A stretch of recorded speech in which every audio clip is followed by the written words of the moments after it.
righteous right hand. And one thing in this lesson is that there will be persecution, there are going to be compromise. But above all, we're going to see the love of Jesus in this very lesson. I'm not going to waste any time because our time has started running. The Lord has prepared her own daughter who will help us go through this lesson today.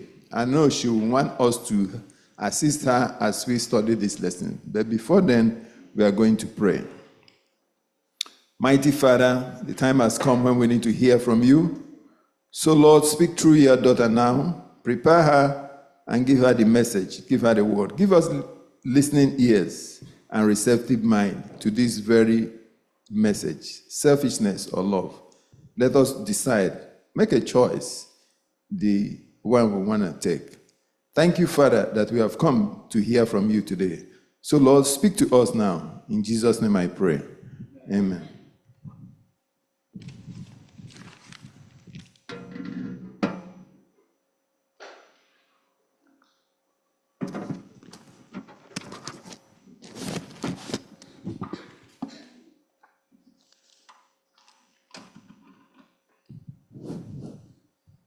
Happy Sabbath, the people of God.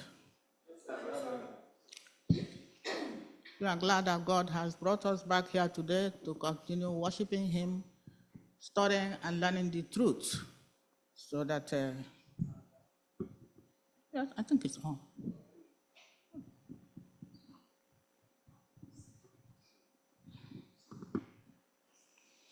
So we are continuing in our series that unfold the great controversy between good and the evil, God and the Satan.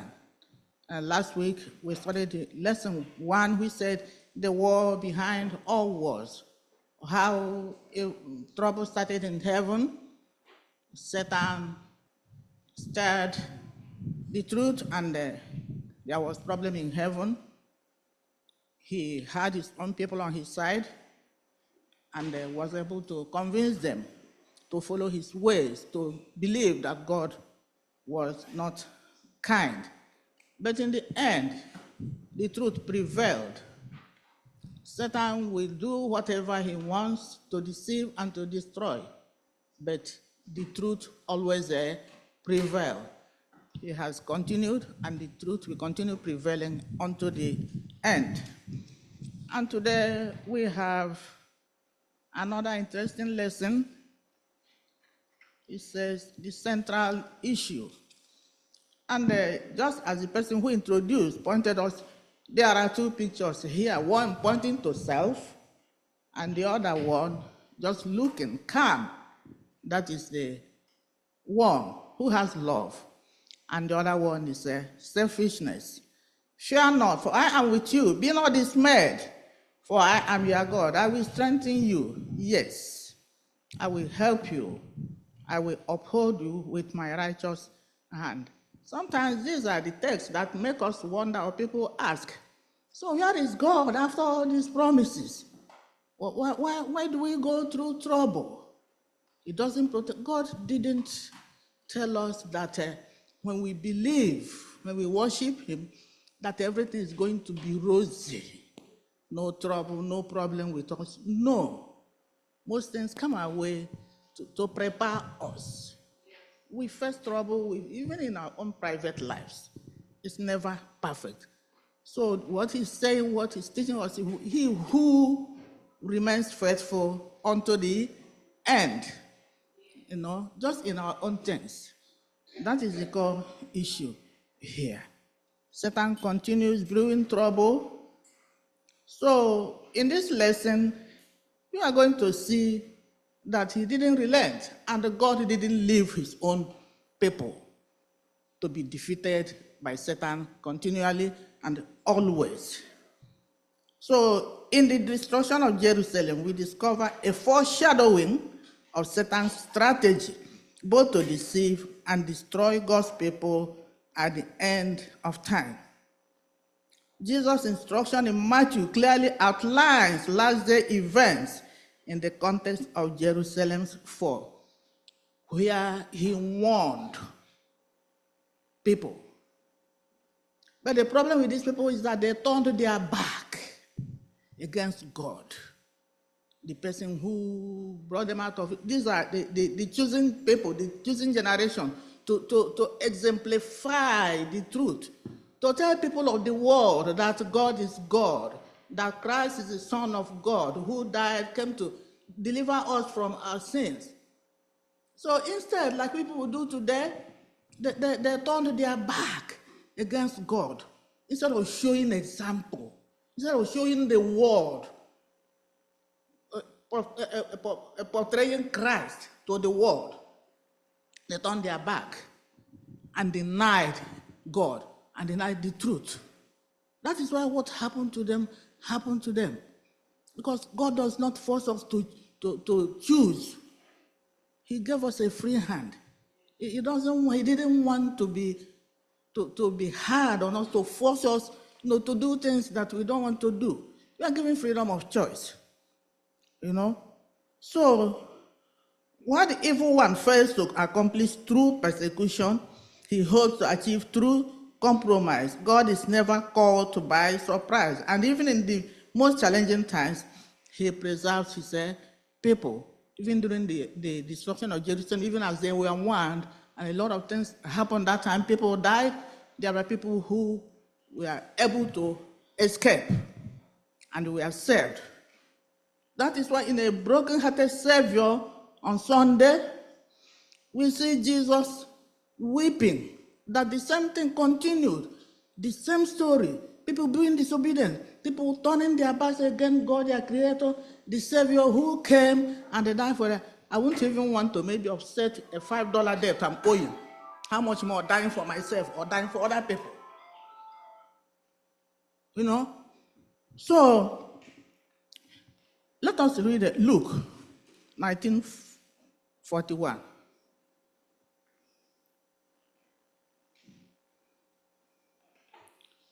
Luke 19:41 to 44.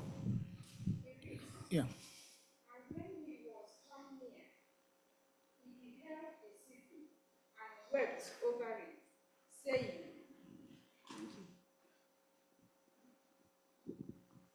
And when he was come near, he beheld the city and wept over it, saying, If thou hadst known, even thou, at least in this thy day, the things which belong unto thy peace, but now they are hid from thine eyes, for the days shall come upon thee, that thine enemies shall cast a trench about thee, and compass thee round, and keep thee in on every side, and shall lay thee even with the ground, and thy children within thee, and they shall not have live in thee one stone upon another, because thou knowest not the time of thy visitation. Oh God. Jesus did everything he could to save his people from the coming destruction of their beloved city. In the same manner, he is doing everything now, not just coming down to die. He went back to heaven. He's still there ministering unto us. We are being warned of the destruction that will come. So see what we have read, these people were warned. The other passage there, 23, Matthew 23:37, talked about the people, the people that, instead of listening to the truth, listening to the message of the prophets, they rejected them, stoned them, killed them, and so things continued. But you are not coming to me, you see, a broken-hearted. So when these people turn their back, as we do now, say, instead of accepting me, instead of accepting the truth, you are not coming to me. So they rejected the Savior, as we do today. The same situation continues, even now. He is in heaven interceding for us, but here doing our own things, forgetting the one who came and died on our behalf, worldly things are attracting us and directing our attention, which is exactly what those people did that time. But we are being warned. It is difficult to understand such an event as the destruction of Jerusalem in the light of God's loving character. So that time many people died, millions, and so on. So God did not cause these things. It's the work of Satan. And these people welcomed the deceitful messages they were getting, things that attracted them from we know where, and they rejected the God. The same thing we are doing today. So men, women, and children were slaughtered. Where was God when his people suffered greatly? The answer is clear, but not easy to grasp. God's heart was broken. His eyes were filled with tears. For centuries, he reached out to his people. By their rebellion against his loving kindness, they forfeited his divine protection. God does not always intervene to limit the results of his people's choices. He does not intervene to limit the results of our choices. Sometimes these things happen to prevent greater calamity. We are being chastised, we are being warned. He allows the natural consequences of rebellion to develop. God did not cause the slaughter of innocent children in the destruction of Jerusalem. The tragic death of the innocents were Satan's act, not God's. This is the thing. He delights in war. He starts oppression. Down through the centuries, it has been so, and it continues. It's a great controversy. That is why it's called the great controversy. It does not cease, and will not cease until the end of time, when Christ will come with victory and declaim his people that remain faithful to the end. That is the message for me and you. That is the message for me and you. And even during that time, many people escaped who heeded the truth. When these people struck the first time and they did not succeed, people used that opportunity to flee. But there were those who remained adamant and sealed their ears to the truth. I like what you have at the end there. It says, reflect on the following statement. We do not judge God's character by events we see around us. Rather, we filter all the events we see through the prism of his loving character as revealed in the Bible. Why is this such good counsel? For us to repent, for us to prepare, for us to learn from what went before, so that we will not be caught in the same trap, the same situation. Can I say something? Yes, go ahead. You know, this area here that you read, it really hits home because when things are happening in real life situation and people are told that something is happening, vacate this place, I see that there are people who are being interviewed and they say that we've been living here for all these years. All this tornado and whatever has been coming and going, and they have sands heaped at their entrances or whatever. I see people, they resist that the governor is telling them to leave the place. And lo and behold, when this whole thing comes, then everything kata, people go to the roof and other people are risking their life to go and get them. So these Israelites, those people that we are spoken to, it's just like us today. When we are told things, we downplay these things because we know too much. And we continue to do things our own way. And when something goes down, where was the governor? The governor didn't do enough. Where was God? God didn't deliver me from this. It is never us. They. We keep shifting the blame to other people who didn't do their part, but we ourselves. I'm not looking at what role did I play. I didn't do anything. I didn't heed to instruction. Just like today, God is calling us, come home, come home. And we are whiling away. So we don't know what tomorrow brings. So let us listen to the voice of the Lord, the instruction, so that we do not face the destruction that is coming. Amen. Amen. So that is that. So like she has said, worldly example, simple things, people say we've been living here for ages and so on and so forth. Then later on we say there wasn't enough warning, the government did not protect us. This is exactly the situation. They blame the government here when we refuse to heed warning, when we refuse to turn to God and the Savior. When we face the consequences, we blame God. Yes, also, when Jerusalem was being besieged, we were also told that they encircled the city. They didn't just encircle the city and then pounce on the city right away. There was this pause that was given before they actually besieged, before they came into the city and destroyed it. And that time was actually the time that since those who have been listening to the word of God knew that this was actually what has been prophesied. And that was when the Christians at the time escaped that destruction at that time. Yes. Today also, like Sister Ozzy said, we are hearing things today. We are seeing signs of the times. We are seeing things that make sense to us based on what we have heard from the scriptures. And today, those are warnings. So when these warnings come, we who have been reading and hearing them every Saturday and every day are the ones that will make meaning of all those warnings when they come to us. But if you have not been hearing them, they will mean nothing to you. Exactly. Thank you so much. So that brings us to Christians providentially preserved. Just a continuation of what you said. Christians were preserved, who obeyed, who listened, who heeded the advice and the warnings. So these are the things that are lying before us for us to learn from, for us to take these examples.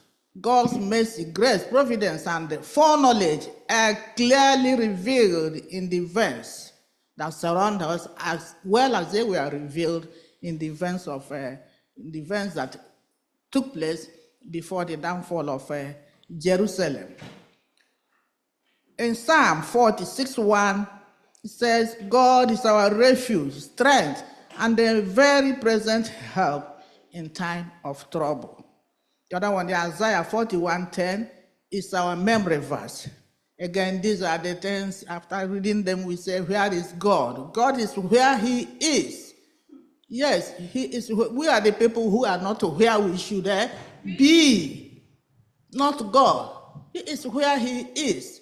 So when we falter, when we derail and face the consequences, which he allows with reason to chastise us, to warn us, let us not turn back and say, where is God? He is there. He is there. God is sovereign and overrules events on earth for the ultimate accomplishment of his divine purpose. That is the thing. Although at times God alters his original plans based on our own choices, just as we have been saying, based on our own choices, to teach us, to let us now learn.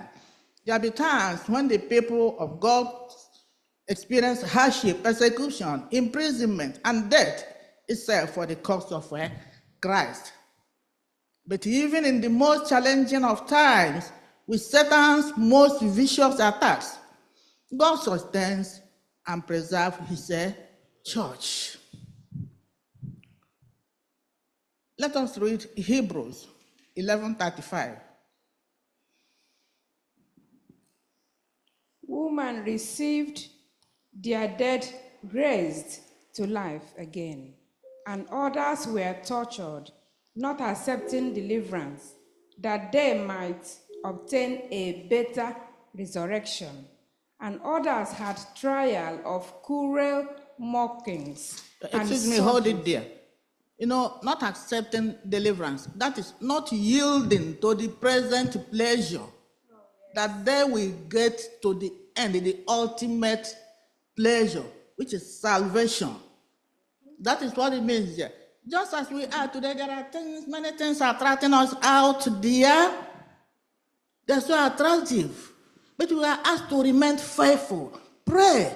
Continue praying. Learn from the people that were before us, who suffered great tribulation, who went through so many things. And still, they remained faithful to them because they knew who they were following. They knew their Savior. They did not reject the Savior. They continued amidst all suffering. So here, he who remains faithful to the end is promised the crown of life. Continue, you can finish it, so we go on.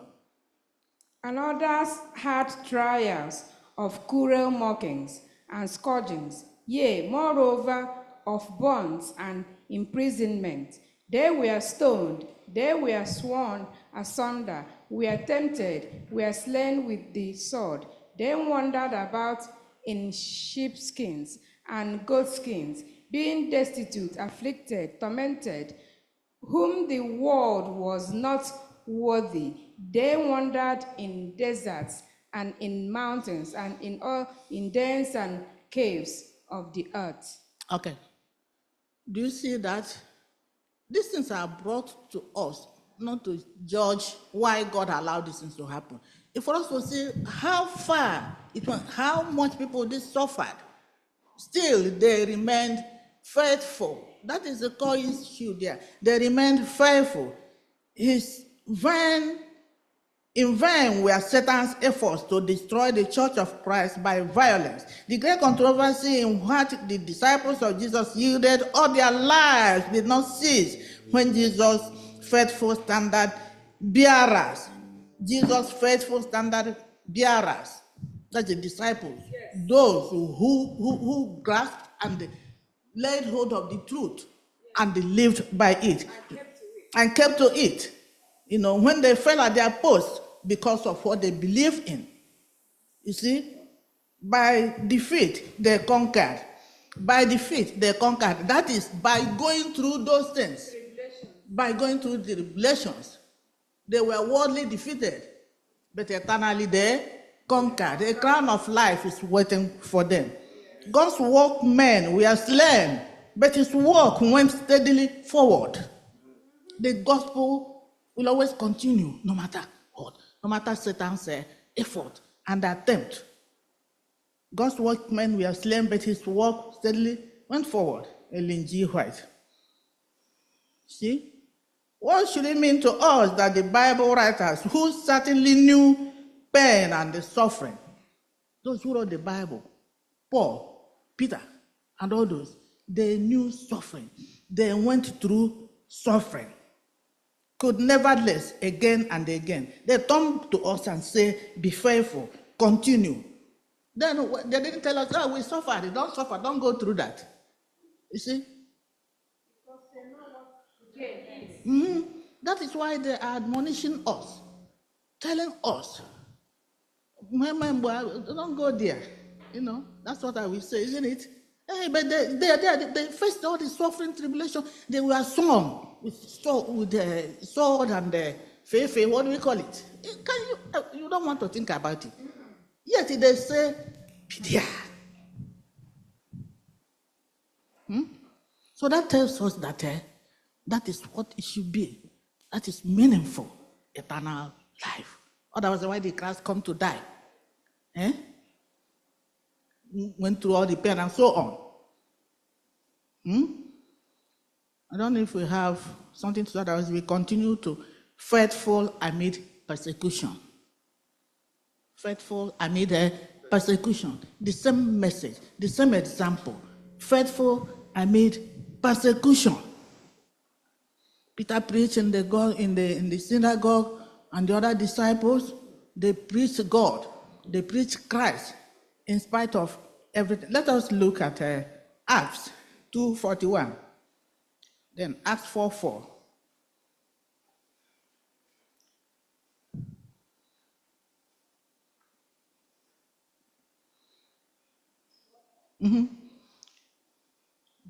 2:41, Acts 4:4.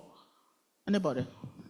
2:41 reads, Then they that gladly received his word were baptized, and the same day there were added unto them about 3,000 souls. Okay. So that is when these people preached amid all persecution. Peter preaching during the Acts of the Apostles. 3,000. Sometimes we say God knows how to do his thing. Look at amid persecution, God didn't allow their effort to went bare, to went fruitless. And John preached, all of them preached. This other one, 5,000 souls were added. You think of thousands, 3,000, 5,000 added.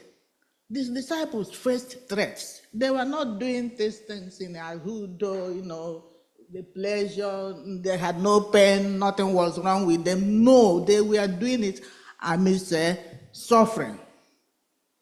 That is the situation they faced. Preaching Jesus Christ, their master, who died, and showed them example. They lived out the truth. They were not just saying it, they lived it out, because Christ, their master, lived it out.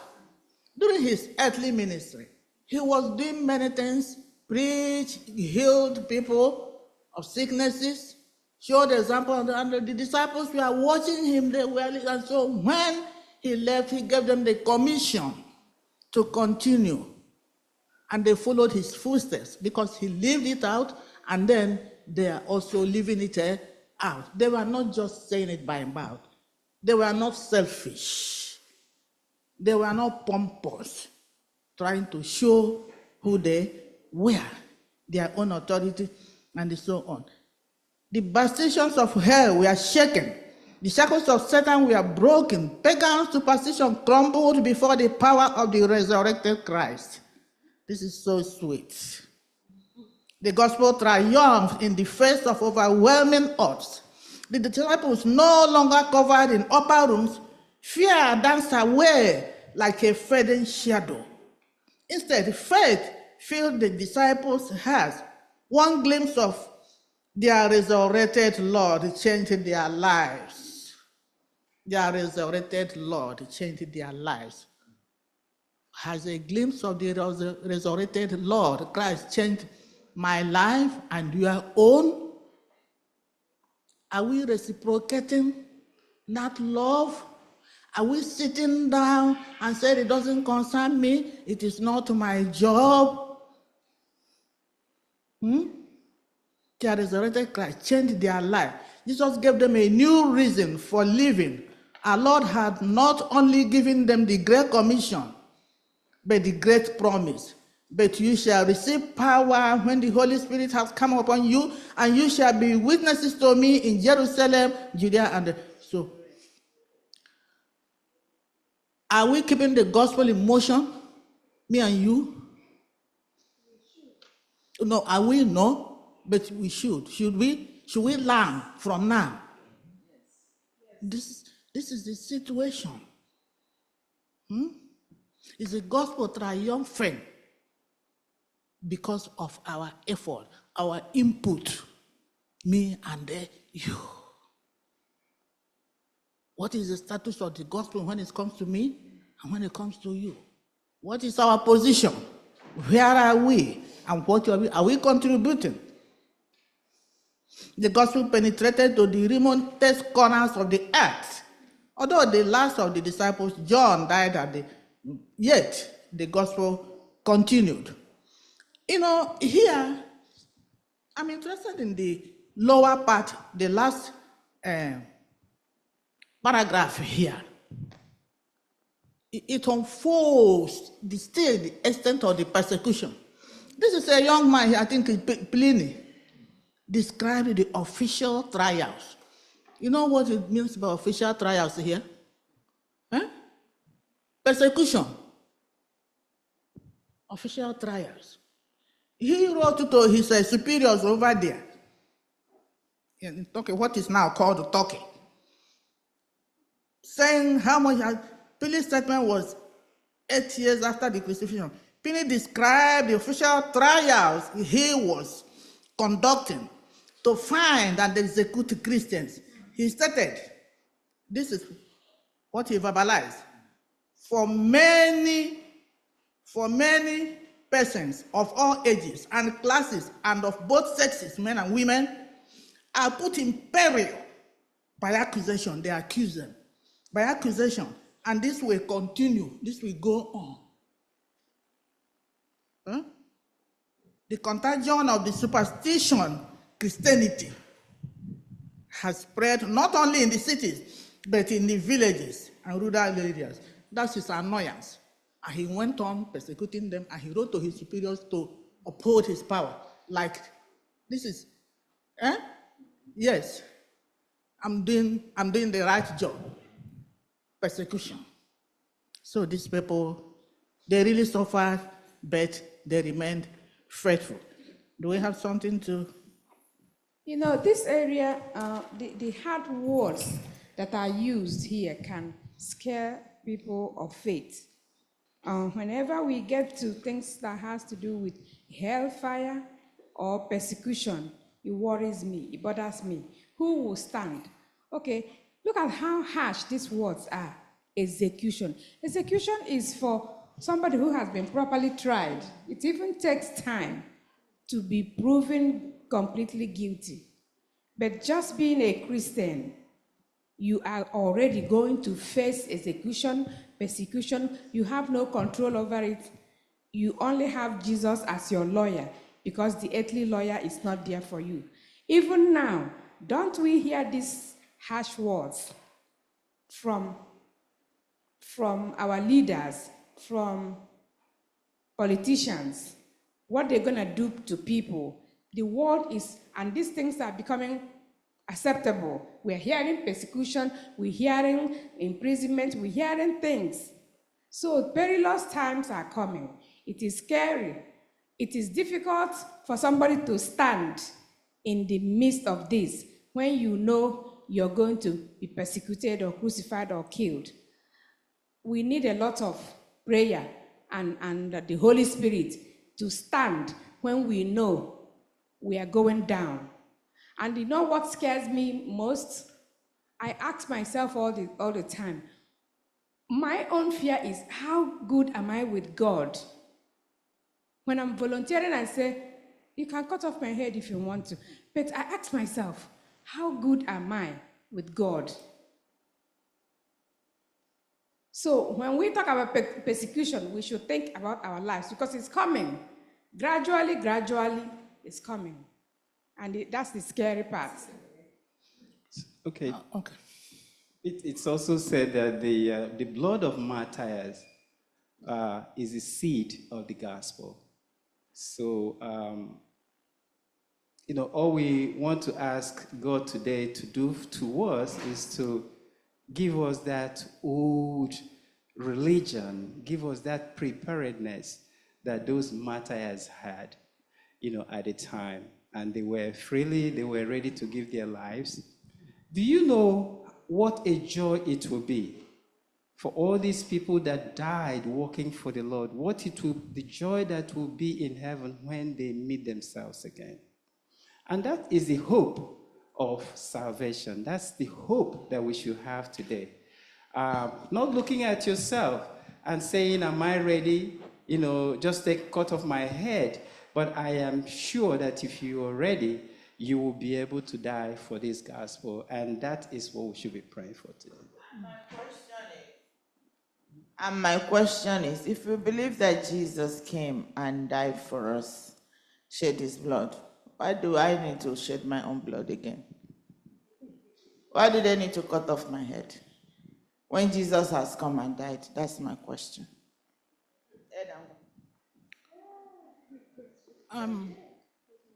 Okay, I don't know if somebody wants to say something. I want to say something. Okay, well, the followers of Christ, we go through the same thing. We are lucky that we are here.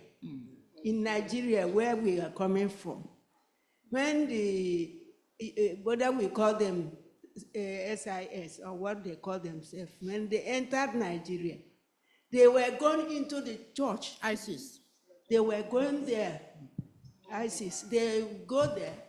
One of the churches they went to, they told them that they must renounce being Christians, but they must say that they must come with them to be Muslims.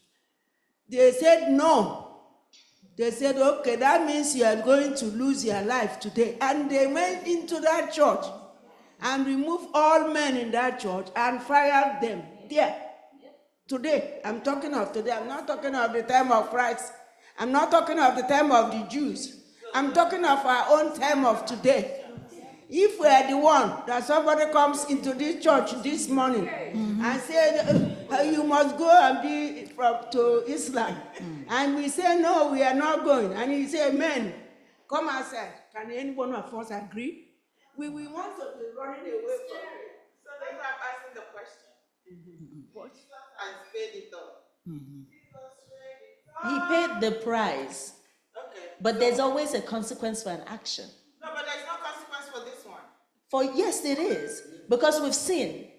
There is always a consequence for action. But that's what he Just told because me. Jesus paid the utmost price, which is that you don't lose your life forever. So I have to pay the small But price. yes, there is a consequence for whatever action that the world is in sin. Okay. Okay.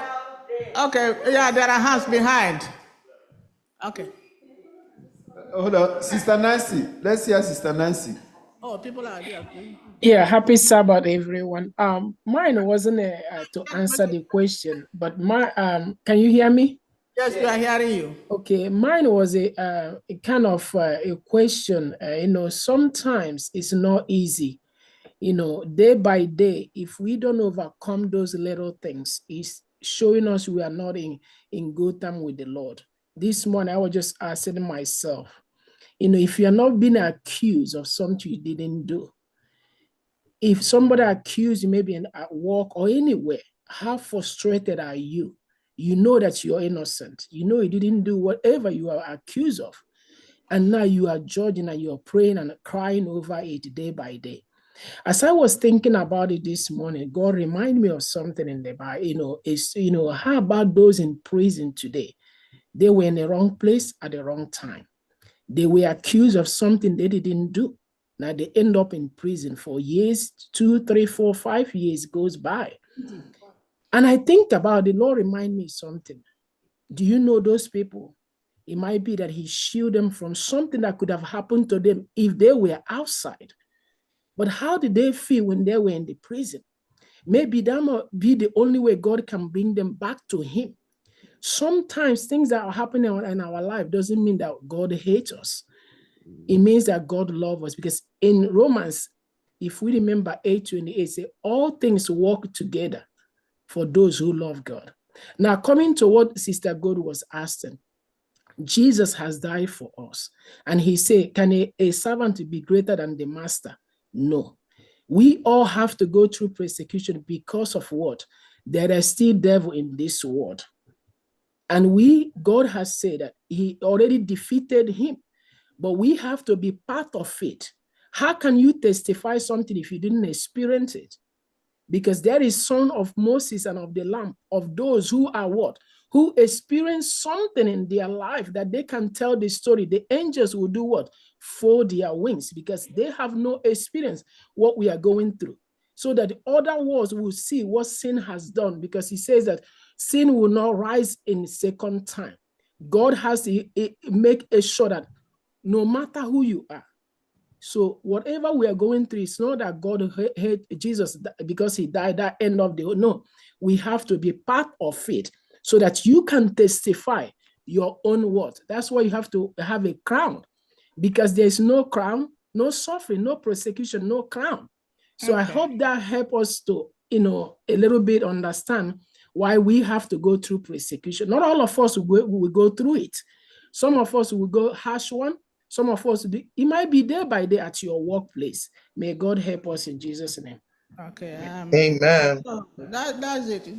Like you said, people who are in prison, when people have brushings with the law, they face the consequence. We don't go asking government, so why did he imprison you? We take that with the government. Oh, he stole. He pushed drugs and all that. And yes, and what do you want to say? Excuse me, somebody wanted to say something behind? It's all right? Okay, here. Yes, to answer my sister's question, Jesus did not came to die to spare us from this death. He came to die to spare us from the death to come. He wants us to be with him in paradise. So that's why he came to die. Peter died, Paul died. All these great men of the gospel, they died for their faith. So we are going to die for our faith if we want to make it into eternal life. But the great thing about it is that the servant of the Lord said that during that time, Christ is going to protect his children. So we have nothing to fear. All we have to do is to live for Christ. Okay. So yes, that is yeah, that's a very good answer. And then when we look back, we see that the disciples died. People, so even as they died, they now have redemption, a crown of life. Yes, that is the thing. Can I some say of the one? things, excuse me, please, some of the things we are going through now, our own choices and Satan is there. The controversy is there, continue. God didn't say because Christ died and said we are not going to face any trouble, difficulties, or that. No. So let us focus on the truth. We have examples that it is difficult actually, but the crown of life is the ultimate. Amen. I really like that answer. So, and again, I just want to add that the fact that you also, they said you believe in God and you go and they cut off your head does not mean that you are in good terms with God. Before all those things will happen to you, and when all those things are happening, we should make sure that our own race that we are running, yes, that we are in good and regular standing with God, yes. Not that they just come here now and say you believe in God and you give your head, they cut it off. It's not a guarantee to heaven. We should know that we should continually do the right thing every day of our life. Make sure that you are in good terms with God, because they cut off your head is not a ticket to heaven. Okay, so Brandon Emeka wants to say. One is Okay, thank you. I just wanted to add to what my brother answered. Jesus Christ did not promise us that we will not die. In fact, he even told us that we will be persecuted. Because when Peter asked, he said, you will leave brother and mother, leave friends, leave everything and follow me. In this life, you will pass through tribulations, but be of good cheer that I'm what? I am with you. So he just promised us that tribulations will come. One thing I wanted to add to the lesson is this: why is it that we are not being persecuted? Why is it that we are not being troubled? Because we have compromised a lot. We want to be like the world because we are like the world. So what's the essence of coming to persecute us? So persecution is not coming the way it's supposed to come because we have compromised a lot. If we should stop compromising, then the persecution will come. Dechiko said one time that we need to ask God to give us the old-time religion. God has given us the old-time religion. We have the old-time religion. It's just for us to make use of it. okay. Thank you, everybody, for that illumination. So let's go to one is the caring for the community. So this is a continuation too of the way the disciples and the people of the old professed Christ, projected his image through love, which is the caption of this lesson. Love, is it a selfishness or love? So love is in the forefront here, that these people, in spite of all their troubles, they continued preaching the gospel, taking care of people in the community. believers model the ministry of Christ, who went about all Galilee, teaching the synagogues, preaching the kingdom, healing all kinds of sickness. So they continued in the same way what Christ was doing. They continued doing that so that people will know that they are actually the followers of Christ. It was this unselfish love, and committed to meeting human needs, combined with sharing the good news of gospel. Meeting human needs, combined with the good news of the gospel, not just giving. Sometimes these days, people, especially when we go home, we see people with the big gowns. They want to give. They want to, show how much money they have, and right? The message is not there. They are doing it for self-popularity, gratification, not because they want to foster the message of the God. So they are sharing, these people we are sharing here, combined with the good news of the gospel, in the Holy Spirit's power that made such an impact on the world in early centuries of the Christian church. And when they did here, many people were baptized, many people repented, as we see in Acts 47. And the blessings are bound, and the Lord added to the church daily those who were baptized. So where are we? Are we, when we give, what motive? What is the motive behind our giving? Is it in combination with the gospel? Are we preaching? Are we helping people who are poor? Are we living out that Christian life? Are we doing as Christ did? Because now he wasn't here with these people, the disciples. They continued in the method, in what they saw he did. They continued in that life. These believers were living examples of Christ's compassion. In the great controversy raging in the universe, the devil wants to defaced the image of God in humanity. The purpose of the gospel, listen, the purpose of the gospel is to restore the image of God in humanity, which is what me and you are called to do, to restore the image of God. As the ancient Israelites were called to do, where they failed at times. So we, the present Israel, the spiritual Israel, are called to continue with the purpose of the gospel to restore the image of God in humanity. This restoration includes physical, mental, emotional, and spiritual healing. That's the commission that is given to us, like these people did. The thief does not come except to steal and kill. That is Satan and his works. So these people continued in the love, which me and you are supposed to manifest today. The love Christ had and showed, and his disciples, and we are the present disciples, to love and not entice evil and wickedness. A sister asked her sometime, why is it that come to church and bypass 1 year and greet Chingozi? It's because we are fortifying the wall of enmity, of division. Yep. I did the IUB to fortify it instead of demolition.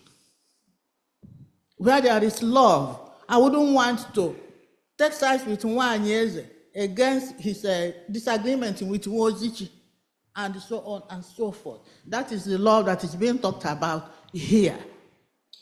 To love. Christian love, the love of Christ. Do you understand what it means by somebody coming to die on the behalf of the whole world? Instead of in place of all our calamities, a stainless Son of God. Let us love in our only two, the one we can. Let us start somewhere. That tells us to towards a legacy of love. Before you go, there's something there that they said. They said the disciple lived the gospel. And we know, we have this saying, charity begins at home. I know we keep talking about showing love to people outside, but how are we showing love to ourselves inside? Because you can't give what you don't have. If we're not giving each other love in this church, in our churches, we can't give it outside. And whatever it is that we're doing outside is just eye service. Because if inside we're not doing what God wants us to do, then it is eye service. Like you have an information that will be useful to the people in your church. And instead of you sharing it, and your fellow sister, brother in church comes to you about that thing, you don't open up to the person. You're not showing love. You went about doing something, the way you went about doing it, you know what you went through. But instead of you sharing it with somebody else, you hold on to it because, are we doing that? If we're doing that, then we're not living the gospel. We're supposed to share what we have amongst ourselves. Then if we do that amongst ourselves, we can be able to do it outside. Because if I see how you treat Dozie and I'm an outsider, then I want to come near to you as an outsider. Amen. Thank you. Now somebody want to say something there? Okay. Quick. I'm asking a question. While some people were talking, I opened 1 Corinthians chapter 13. Verse 3 says, "And though I bestow all my goods to feed the poor, and though I give my body to be burned and have not charity, it profited me nothing." My question is this. My friend this morning was giving an example of people who were in the church, and the ISIS people came, or Boko Haram, whatever you want to call them, and asked them, "Do you believe in God, or do you want to renounce Christianity and join Islam?" And then the head of the people who didn't renounce was chopped up. With that, compared to 1 Corinthians chapter 13, verse 3, where do we stand? What do we say? What does this particular portion mean to us? If you don't love, if you don't have love, nothing. What she just said is that that man gave himself because he loved God. And there's no way you can love your neighbor without loving God. So love begins with loving God. You understand? And then there's no police that is going around from house to house knowing what anybody and everybody is doing. But do your best in your corner. So right in the corner. Okay. So are you saying that there's no way that somebody can give himself to be killed without loving God? Is that what you are saying? Is that the answer to my question? I don't think there's a way somebody will give him or herself to be killed for God's sake without loving God. If Christ didn't love his Father or love us, he wouldn't come to die for our sins. And if you want to say something, sister? Yes, not pertaining to the thy thing, but just to piggyback on what my sister had said earlier on. If I don't have love, I cannot give it. And as she said, it starts in your home. That's where love starts.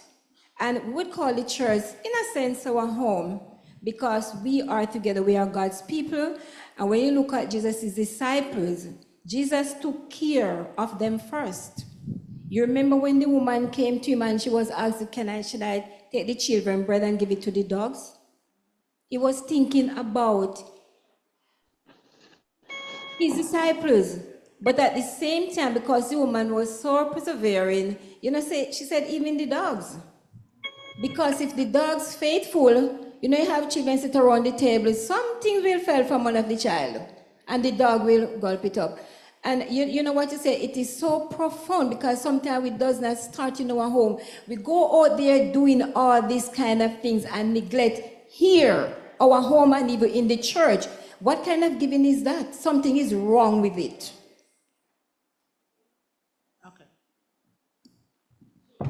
Okay.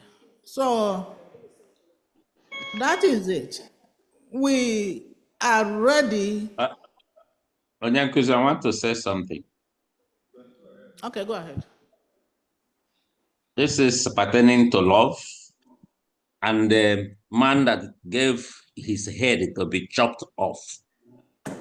Now, if I give my head to be chopped off, and my love is not reflected in the community and the people that I'm associating with, and I just say, all I care is my God, just my relationship with my God. I don't care about your relationship with people around you. How will God judge that I just give my head to be chopped off and I don't have love for that? Only my God. Okay. Thank you for all the contributions. Our time is far spent. Let us continue in the last section that says a legacy of love. That is the same love we are talking about for God, for Christ, for our human beings. We have said it here that we should show love to our fellow humans. And here we see that a legacy of love, that is something that should continue, an example, a continuation that is left to be emulated, to be carried forward. It's a legacy of love Christ left for his disciples when he gave them the commission. Love cannot be separated from Christianity, from true Christianity, from true worship. It cannot. It does not happen. You see, love was the norm of Christian communities in the first few centuries. Because they exercised love, they showed love between themselves and the other people and the communities. They were able to win souls. They were able to foster the gospel.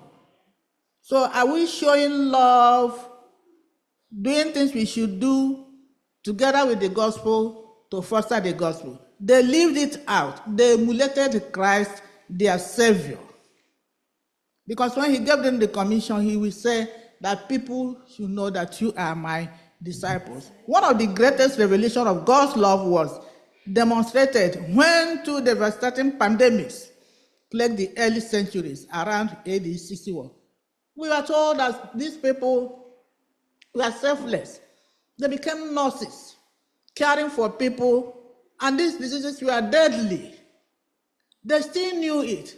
Most of them died. We are talking about the early Christians, caring for people, doing things that the people, the onlookers were stunned. And one of them has to write about it. He wasn't one of them. He wrote about it, how they cared for people, not minding their own lives, putting their own lives at stake. So Christ said, do this, do all these things, that when they see that, they will know that you are my disciples. And did it happen? By their acts, by the things they did, by the preaching, by acting, not just by mouth. Did it manifest that they were the followers of Christ? Yes. That is why somebody who didn't believe, who wasn't a part of them, went and wrote about it. The plague killed tens of thousands and left entire villages and the town scarcely an inhabitant. The unselfish, sacrificial, caring, loving ministry of the Christians made a huge impact on the population. Over time, thousands and eventually hundreds of thousands, then millions in the Roman Empire became believers. They became believers in Jesus during these two epidemics. love, outgoing concern, and organized selfless care of the sick and the dying created an admiration for the believers and the Christ they represented. And the Christ they represented. By this, they will know that you are my disciples. So are we trying? Now that persecution hasn't come, here we are. Nobody has cut off our heads and so on. There are just things we can do. Are people saying by our attitude, by our approach, and this thing, matter of while, this is a true Christian. This is a true follower of Christ. I've heard those things actually. People say, sometimes we associate with somebody who has a questionable character. These are the people you're associating with. You understand? And I also have heard people saying, he's a good Christian. He's a representative of Christ. So let us learn our lessons. Where are we in this great controversy, the war between Satan and God, the struggle between Satan and God, trying to grasp the word. It is mine. It is mine. The struggle between plan of destruction, the struggle between plan of destruction and salvation. Where do we belong? What is my choice? What is your choice? Christ is not here. The early Christians are not here. Who are the people who should take care of this commission now? It is me and you. Who are these people who, when they look at us, they say, he is a true follower of Christ? That they will know that you are my children. It's me and you.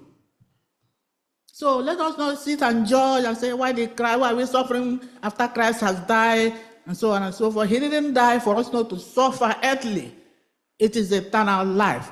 He who endures to the end.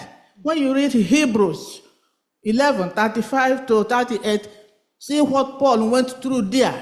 Shipwreck, suffering, sickness, nakedness, and all that. They suffered. So we shouldn't question why we are suffering. They suffered. But is it in vain? No. A crown of life is waiting for them. Amen. That is the thing. So when we suffer actually through because of Christ, I'm in prison, I suffer. I'm not suffering for Christ. I'm facing the consequences of my committing theft, pushing drugs, and all that. Okay. Sister Enina, I also wanted just to point out, I know we've already talked about it in this lesson, for us to understand that God is foreknowing. God knows what will happen. If your head is cut off today, God knew ahead of you. It just did not, that decision was not made today. God sees two cars that are going, opposite each other. God knew that those cars will eventually crash. So if your head is cut off today, God has already made arrangement for that. He knew ahead of time. So the argument about, did I love my fellow man or did I love God at the time my head was cut off? My assurance to you is that God knowing. And God, because we do not understand God's way of salvation, that's why we argue these things. But let's just know that God has the ultimate judgment of everything. But let's look unto the Lord. This lesson has projected enough of God's love to us. And that's what we should focus on. Exactly. Thank you. So that is that. Thank you, everyone. So this is a challenge, a time for us to evaluate our spiritual lives and not the judgment. We are going to suffer, because of Christ. But the most important thing is that we live our lives the way we should do. Take correction from all these things that happen. Now the warnings are there, just as these people were warned earlier. The warnings are there. The signs of the times are there. Christ is in heaven, ministering as he ministered earthly. But we are still here doing our own things the way we want to them, not heeding the warnings and the advice. Notwithstanding that the things are clear, he's coming soon, but I'm still behaving like the people of old, from whom I should learn and take heed, so that we get the crown of, endure to the end, that is the thing, so that the crown of life will be within our reach. In the name of Christ our Savior. Jesus. Amen.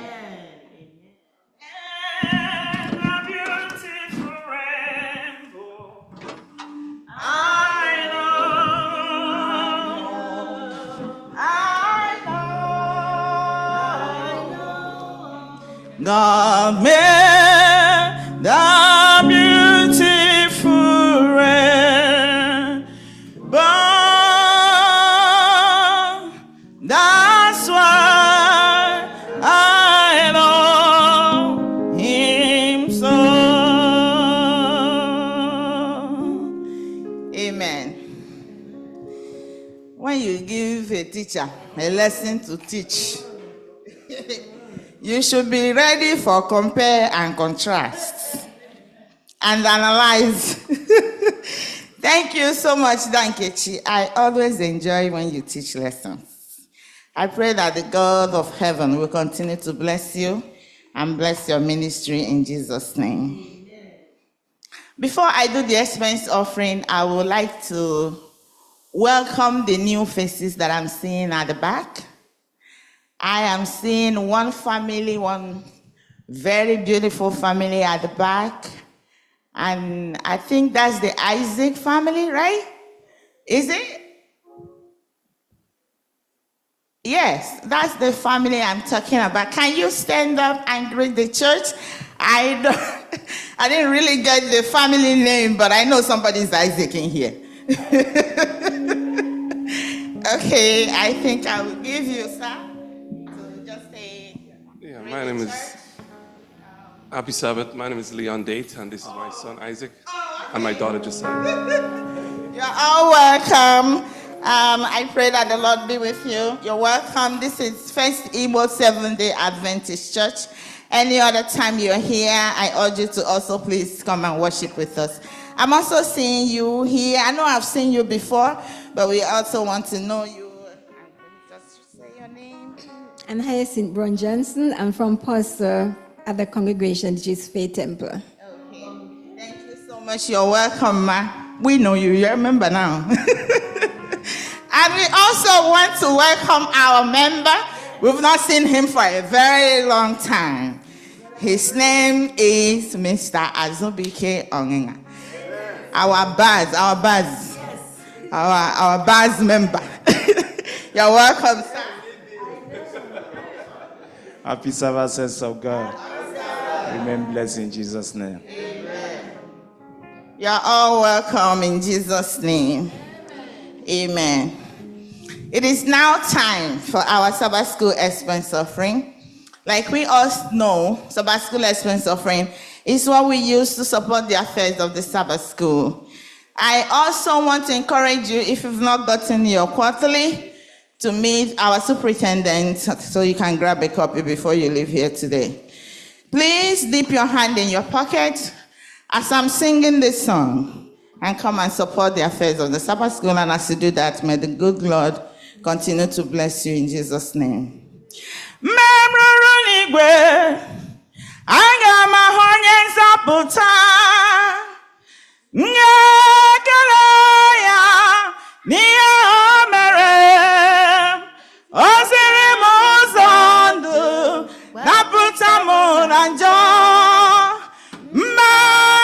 Jesus, onye ebere m gasị ya, aga m asị ya, aga m ekele ya, onye nwe m, aga m asị gị ya, aga m asị gị mama,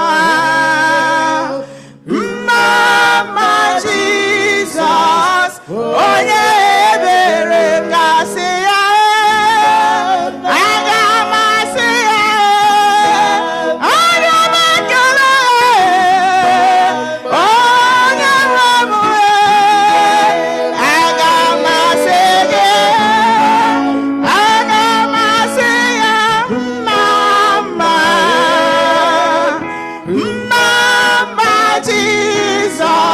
onye ebere kasị ya, aga m asị ya, aga m ekele ya, onye nwe m, aga m asị ya, aga m asị ya, mama,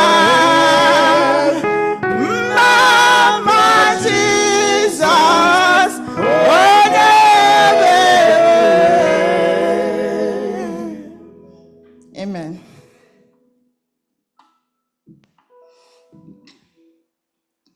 My second assignment here is to do the closing remarks.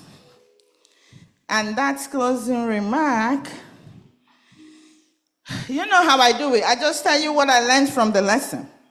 Because we learned this lesson together, right? Is there anyone here who has not heard that Jesus will come again? Is there anyone here who has not heard about the hellfire? Yes or no? If you've not heard about the hellfire here, can I see your hand up? Okay, so we have all heard. So if Jesus should come now, are we ready to go to heaven? Huh? So what are we waiting for?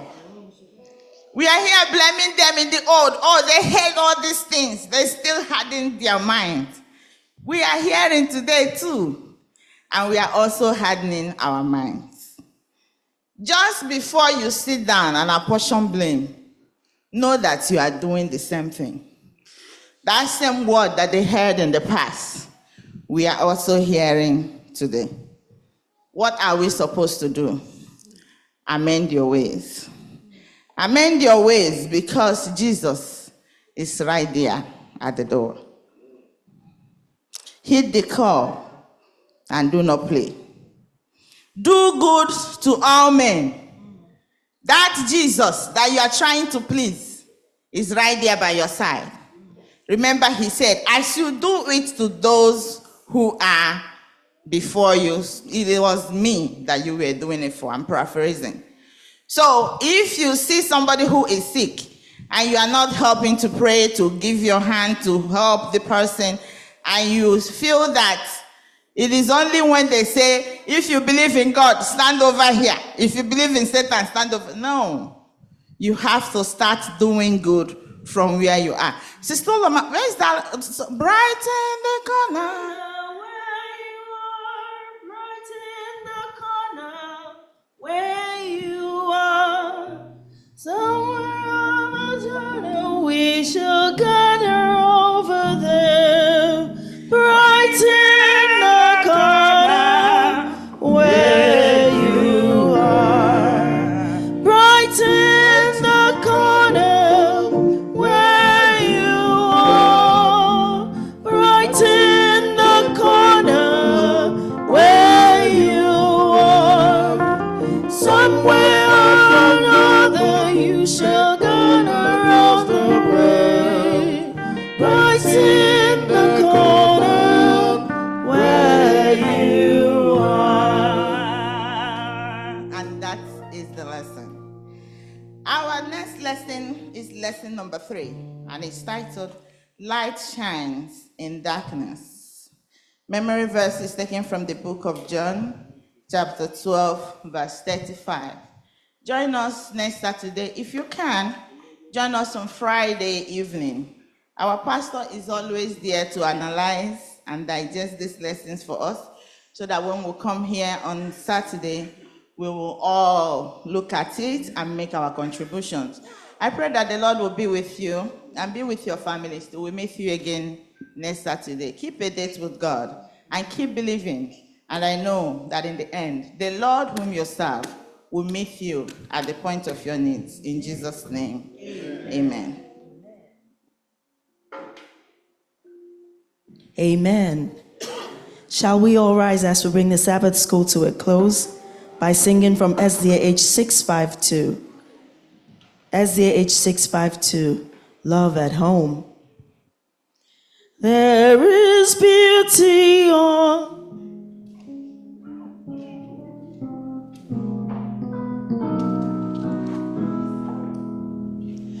There is beauty all around when there's love at home. There is joy in every sound when there's love at home. Peace and plenty here abide, smiling fair on every side. Time the softly sweetly glide when there's love at home. Oh, love at home, love at home.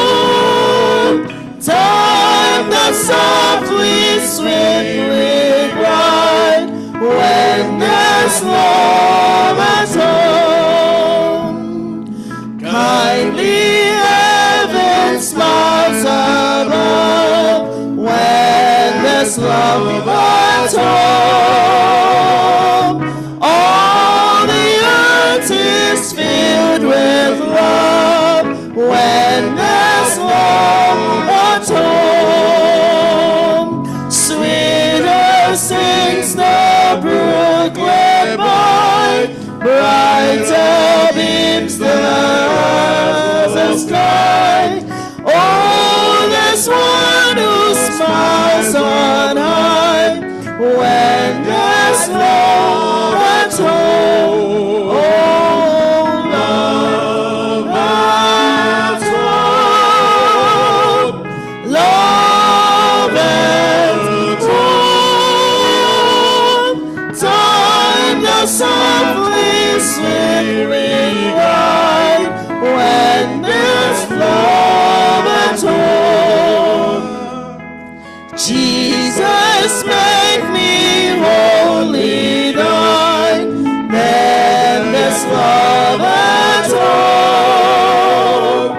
May thy sacrifice be mine when there's love at home. Safely from all harm unrest, with no sinful care, distress, through thy tender mercy grace, when there's love at home. Oh, love at home, love at home. Time that softly, sweetly glide when there's love at home. Oh, love at home, love at home. Time that softly, sweetly glide when there's love at home.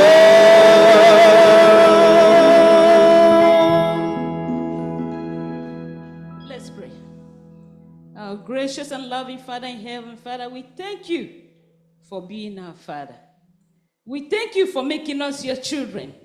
We thank you for sending Christ, who came to die on our behalf, who has been fighting this cosmic battle on our behalf so that we will be victorious at the end. Lord, we thank you for those people that brought this lesson to us at this time that the world is upside down. There's a reason why they forgive our deafness, forgive our headiness, forgive our daftness, forgive our stiff neck, because that's who we are. Have mercy upon us, Jesus. Come and bless us, Lord. And may thou, after we've studied this lesson, may thou give us that spirit that will make this, all that we've been hearing, to dwell in our hearts. Dwell in us so that we can be able to put it in practice, so that people that are around us, people that we mingle with, even our children, our husbands, our family members, at work, we know that we are really mingling with thee. Thank you because that eternal life we want to inherit, together with those that are around us. Thank you for this Sabbath school. And as we're going to the next session of this Sabbath today, may thou come and shower us the blessings of the Sabbath, so that as we go home and we'll come back next week, people will know that we have been with thee. And there is going to be testimonies for what you have been doing in our lives. These and other blessings we ask for in Jesus' name. Amen. Amen. Thank you all for joining us for the Sabbath School today. And for those of you on our various platforms on Zoom, Facebook, YouTube, wherever it is you're joining us from, we thank you. Please join us same time next Sabbath. Sabbath School starts at 9:30. And we want to, as the earlier we come, the earlier we're able to finish and we're able to go to the divine service. Thank you. May the Lord bless you. We welcome you to Sabbath School. We are happy that you are here. Happy Sabbath day.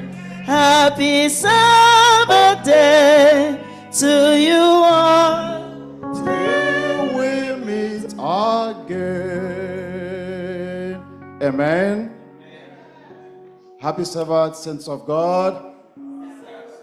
Happy Sabbath. Have we had a blessed week?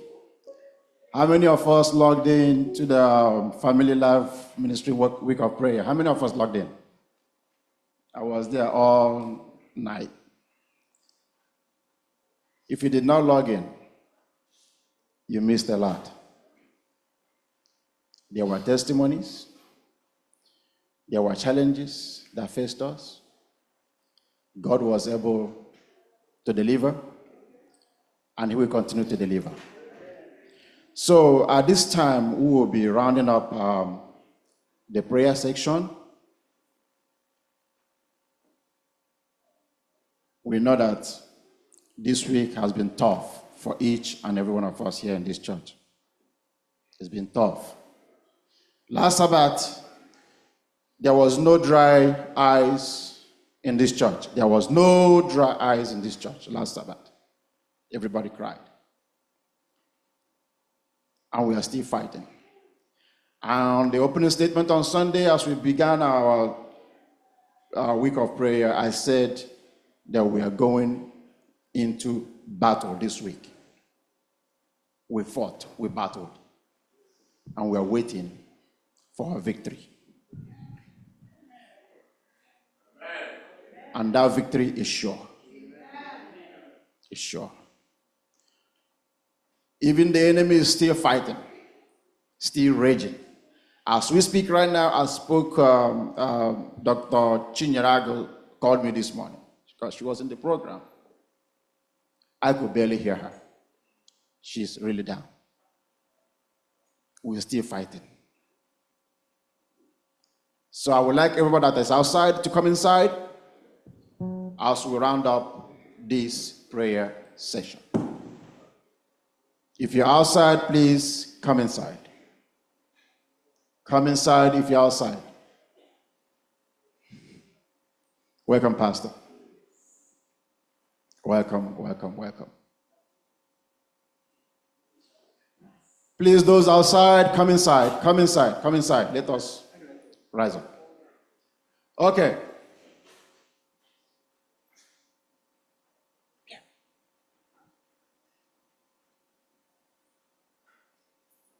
Sister Adam.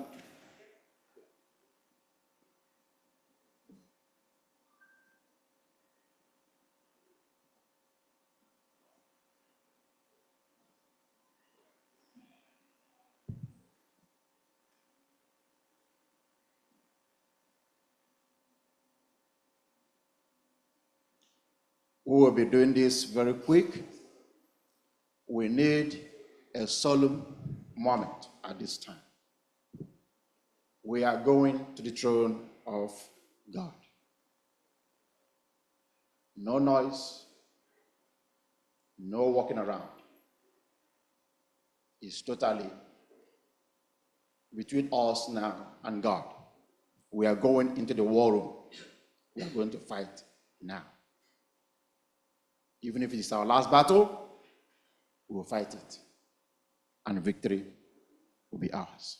In Jesus' name. Amen. Sister Odema, Pastor, come. I'm sorry you're late. It's all right. Yes. So, last Sabbath here, you were not here when I said it. There was no dry eyes in this very place. And we want that tears to be wiped away. Today, it's going to happen here now. From our pastor, from our elder who's laying in the hospital, from our sister, Sister Chinyarago. She's sick, very sick, as we speak right now. We have several other people here who are sick. A lot of troubles raging in the church. We are not going to entertain any more untimely death in this church. It has come to an end today. It has been cancelled. So we are going to round up the entire week of prayer right now. Our sister will start.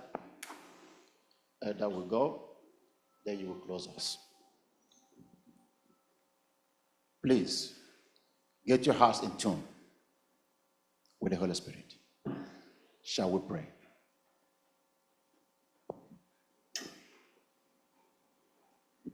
Our Father and our God, the Lord of the Sabbath, Jehovah is your name. We bless you because you are God. We thank you because there is no mountain you cannot move. We thank you for what has happened so that the world may know that your hand is strong and mighty upon your church. Amen. So that the testimony will be like in the days of old, that the Lord did it.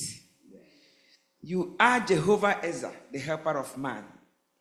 And we stand in this sanctuary where your name has been lifted up for many years to thank you for the miracle that has taken place already. When we heard the news, we've been fasting all week and praying, and we've seen your power to heal, to bless, and to deliver. When we were on Zoom last night, I was looking at the face of the man of God. I can see God. Amen. The God that answers prayers. Amen. That is who you are. So we have asked you everything during the week. For all that you have done for answered prayers, we bless your holy name. Amen. We thank you, Lord, for stepping in, and you have set things right already. Amen. For setting things right, we give you all the glory and all the praise. We want to thank you for our brother who is in the hospital that will soon be coming home. Yeah. And I stand this prayer in the book of Luke chapter 1, that in this place, in this church, surprise will follow surprise in Jesus' name. Amen. Blessings will follow blessings. Healings will follow healing in Jesus' name. Amen. No one in this church will die in the midst of our days in the name of Jesus Christ. Amen. The scripture says we will not cast our young anymore in the mighty name of Jesus Christ. Amen. So we thank you for what you have done. That in 3 months, there will be a celebration because the story have changed to the glory of your name, Amen. To the shame of the devil, and to the blessings of your people. Amen. In the mighty name of Jesus Christ. Amen. Amen. Amen.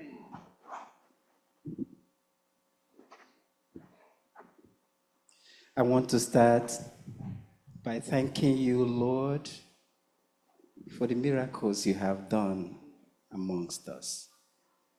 I want to remember that each one had your sign on it, and we rejoiced over them when we thanked thee. So this is not a different time. You are still God, and you are still in the business of answering prayers. I thank you, mighty Jehovah, because this week has run through, and many people have approached your throne of grace. This church in particular has called upon you this week. On behalf of your manservant, on behalf of Elder Chika Nwogugo, and now on behalf of Sister Chinyerago, who is sick. There are many more that are sick that haven't said anything. But we want to use these three people as points of contact in calling your name this morning as we conclude the family prayer meeting week. We have come here not because we haven't said what we are saying now all through the week, but because we have confidence that we can remind you. And you are not a God that's forgetful. But we also want to call you because you ask us to pray ceaselessly. Call upon you at all times, every minute, noonday, morning, and even night time.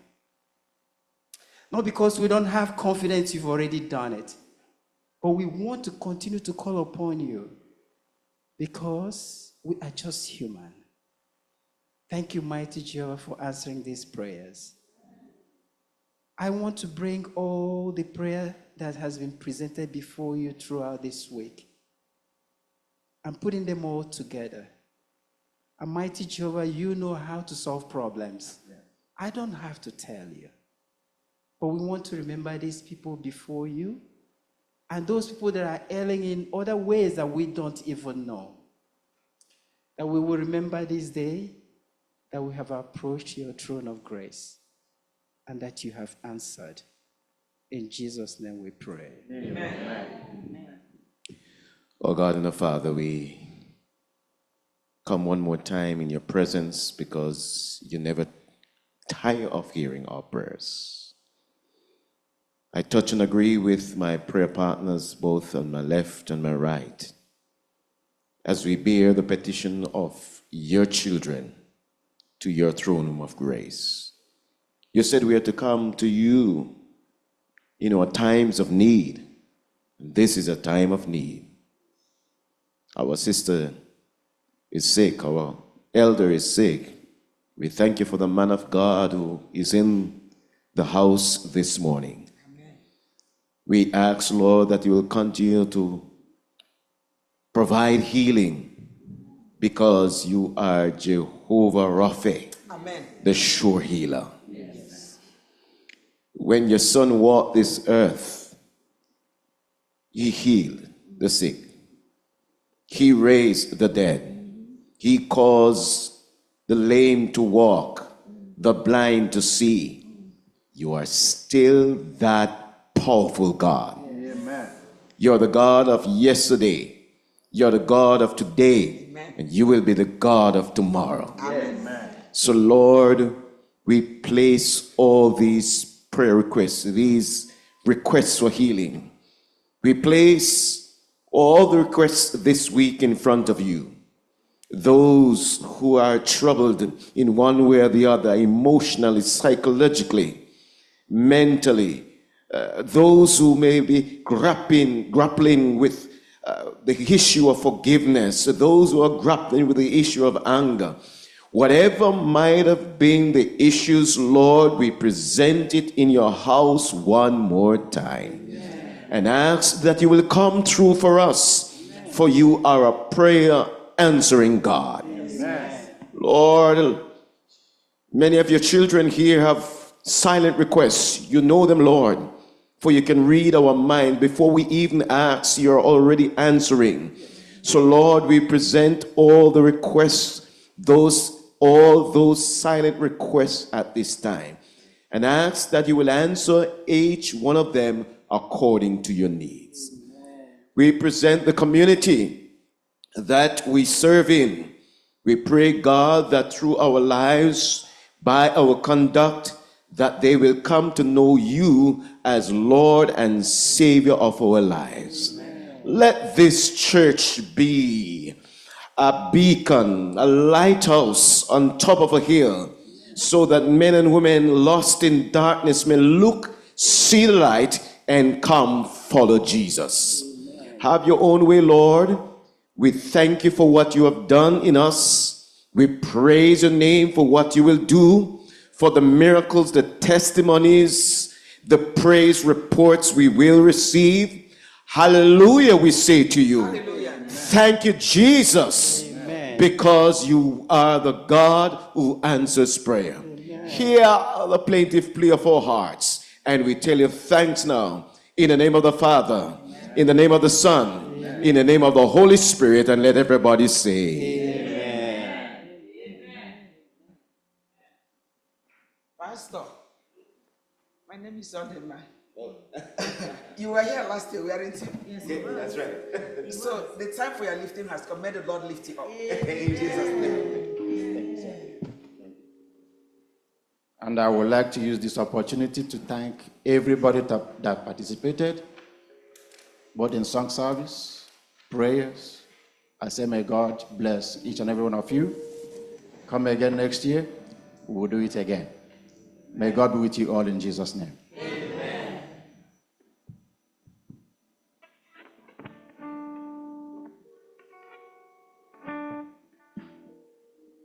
I serve a risen Savior is in the world today. I know that He is living, whatever man may say. I see His hands of mercy, I hear His voice of cheer, and just the time I need Him, He's always there. He lives, Christ Jesus lives today. He walks with me and talks with me along life's narrow way. He lives, salvation to impart. You ask me how I know He lives. He lives within my heart. In all the world around me, I see His love and care.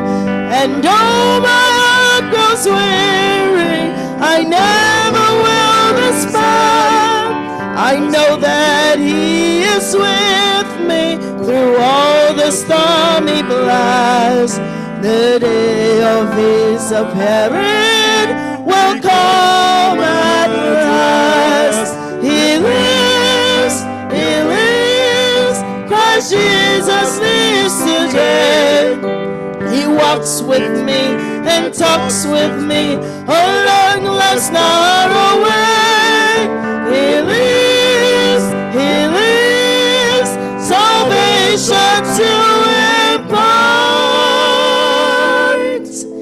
You ask me how I know He lives.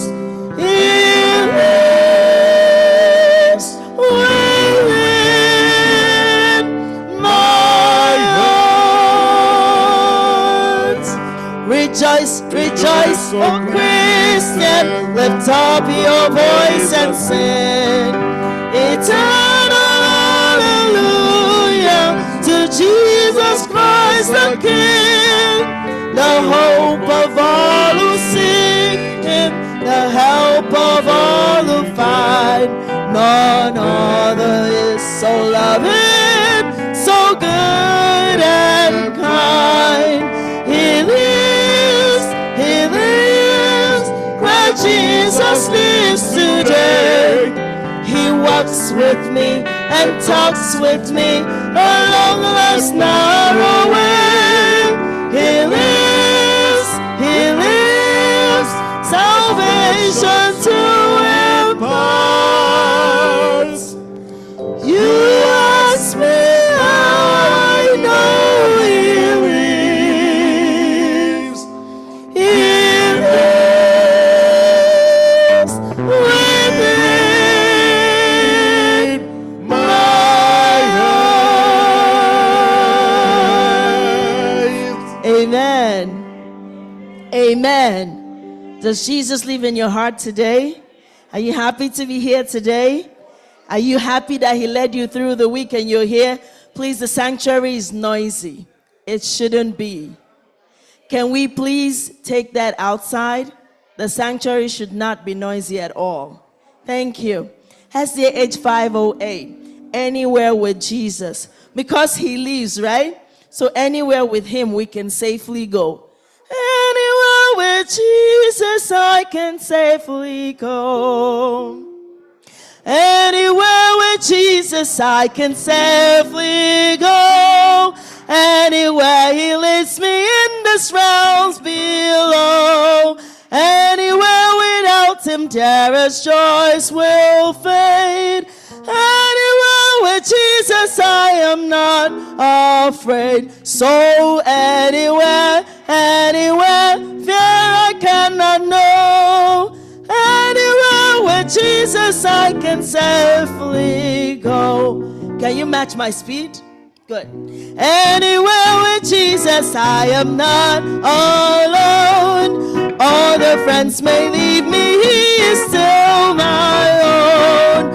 Though his hand may lead me over dirty ways. Anywhere with Jesus is a house of praise. So anywhere, fear I cannot know. Anywhere with Jesus I can safely go. Anywhere with Jesus I can go to sleep. When the darkening shadows round about me creep, knowing I shall waken nevermore to roam. Anywhere where Jesus will be home, sweet home. Oh, anywhere, where I cannot know. Anywhere where Jesus I can safely go. Amen. So because he's anywhere I can go with him, right? I can hide my soul in him because he hideth my soul. Where does he hide it? In the cleft of the rock, where shadows and dry, thirsty land, right? So he's hiding it. I'm under the rock, and there's just right there outside, there's a dry and thirsty land. But he's hiding my soul. SDA 520. So he hideth our souls, right? So should we have fear? No fear. No fear, right? SDA 520, he hideth my soul. Oh, wonderful Savior is Jesus, my Lord. Oh, wonderful Savior is Jesus, my Lord. Oh, wonderful Savior to me. He hideth my soul in the cleft of the rock, where rivers of pleasure I see. He hideth my soul in the cleft of the rock, that shadows a dry, thirsty land. He hideth my life in the depth of his love, and covers me there with his hands, and covers me there with his hand. 3. With numberless blessings, each moment he crowns, and filled with his fullness divine. I sing in my rapture, oh glory to God, for such a Redeemer as mine. Oh, hide my soul in the cleft of the rock, where shadows are dry, thirsty land. He hideth my life in the depths of his love, and covers me there with his hand.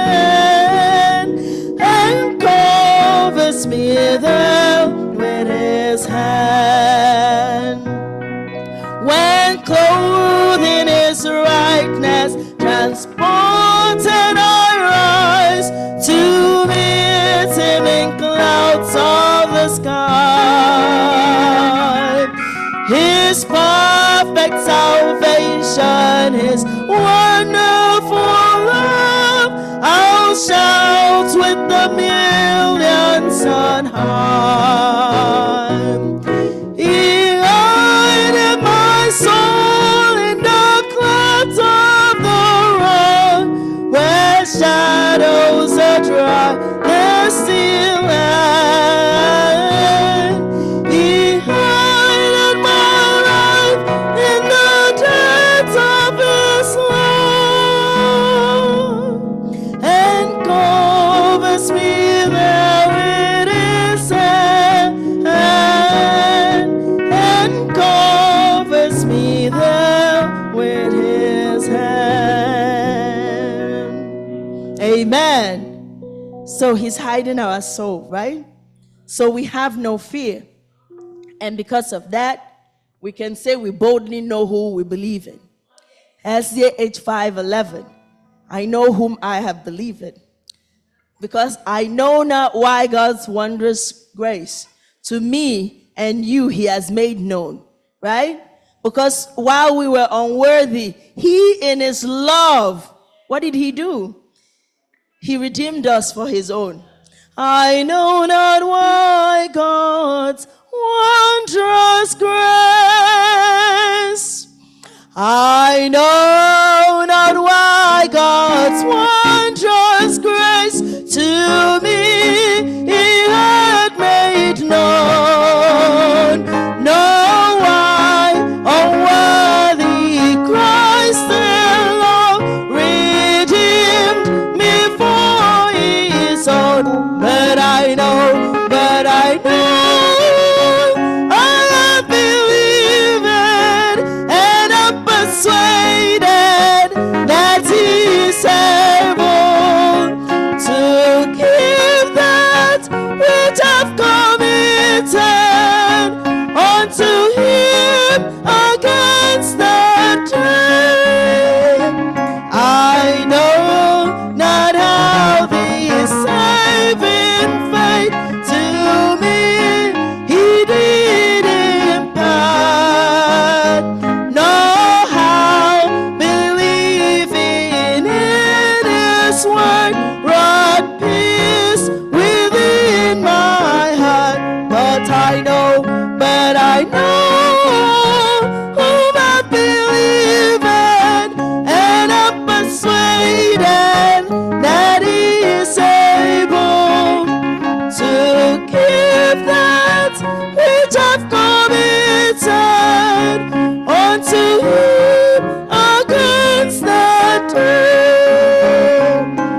we know whom we believe it, right? And we're persuaded that he's what? Able to keep what? All that I have committed unto him against what? The day.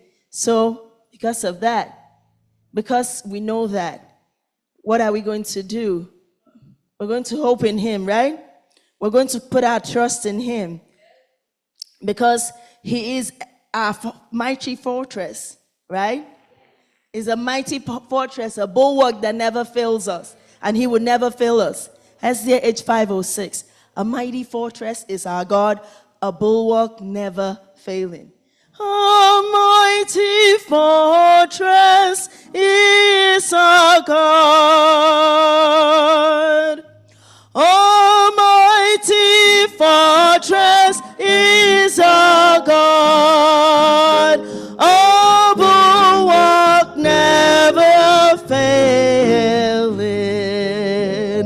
Our helper, he amidst the flood of mortal ills prevailing. For still our ancient foe doth seek to work us woe. His craft and power great, and armed with cruel hate. On earth is none his equal. And we in our own strength confined, our striving world be losing.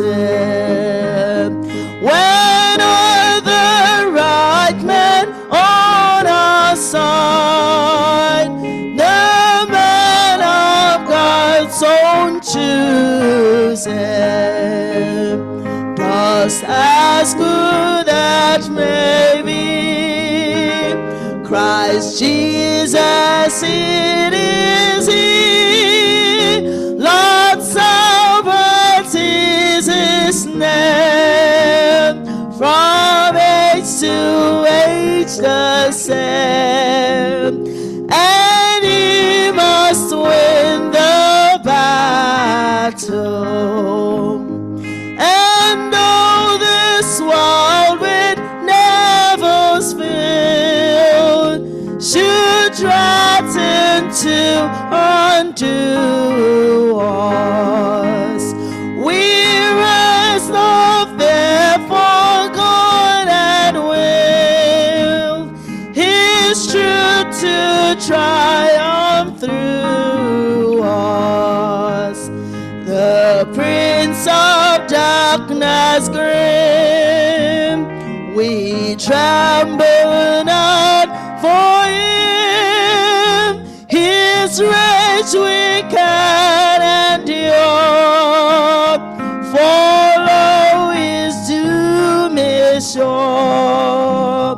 One little word will fail him. That word above all earthly powers, no thanks to them abideth. The Spirit and the gifts ours, through him who light us sided. Let goods and kindreds go, this mortal life also, the body they may kill, God's truth abideth still. His kingdom is forever. Amen. Amen. So a mighty fortress is our God, right? He's our bulwark that never fails.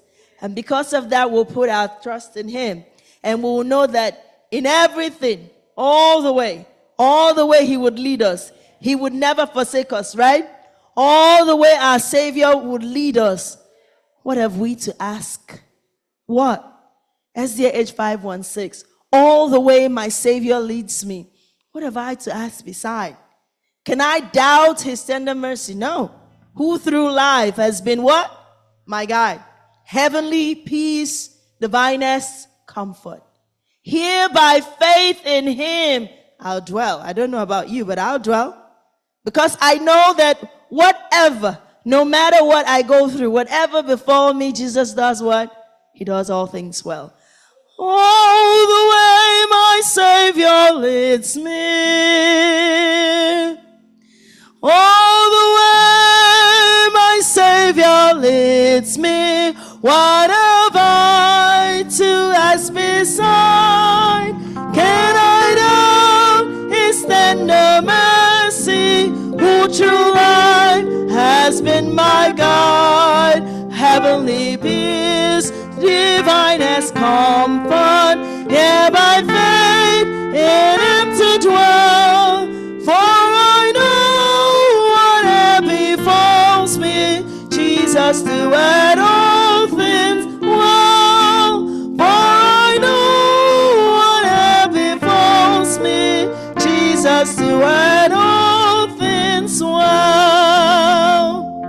All the way my Savior leads me, shares each wine and partide thread, gives me grace for every trial, feeds me with the living bread. Though my weary steps may falter, and my soul athirst may be, gushing from the rock before me, lo, a spring of joy I see, gushing from the rock before me, lo, a spring of joy I see. Can you guys not play the instrument? I want us to sing the last stanza without any instrument.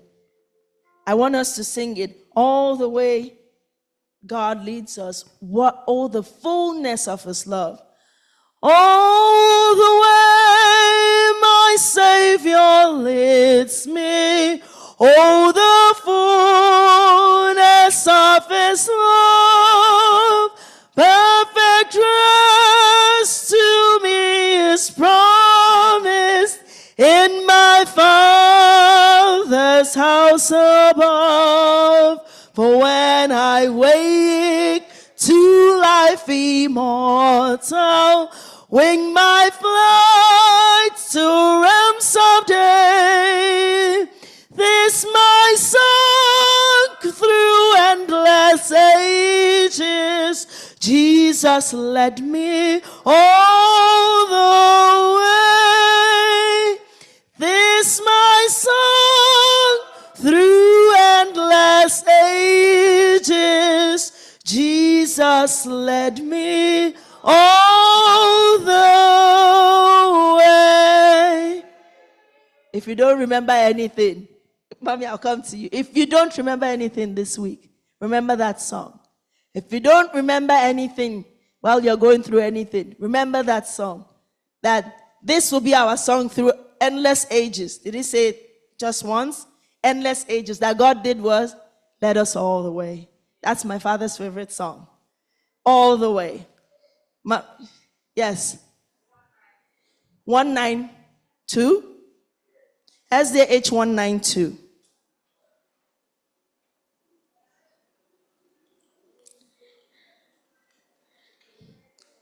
Oh Shepherd Divine. I don't know it. But you know it, Mommy. I'm coming with the Josh, can you help me with the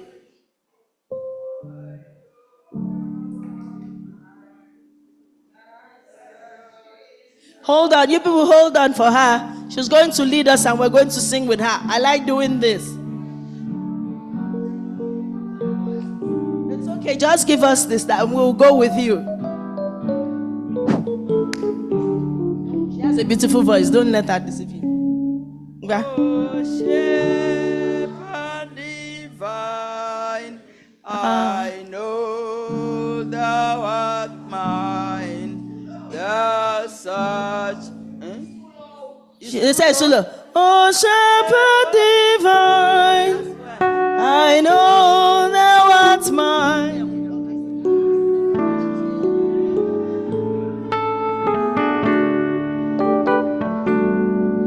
In the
Maybe we should sing the last stanza again, at least the chorus. Okay, the last stanza talks about the spirit of prophecy. Okay, let's do it. Oh, shepherd divine, I know thou art mine. I hear thee say, follow thou me. Thy message today illumines my way. The spirit of prophecy.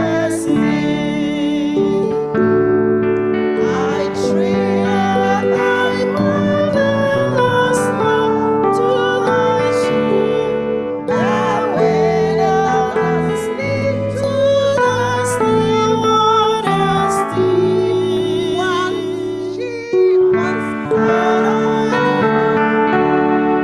one fold and one God, thy shepherd of follow thee. Amen. Amen. See, I was able to get Auntie to sing today. People don't know what I did there.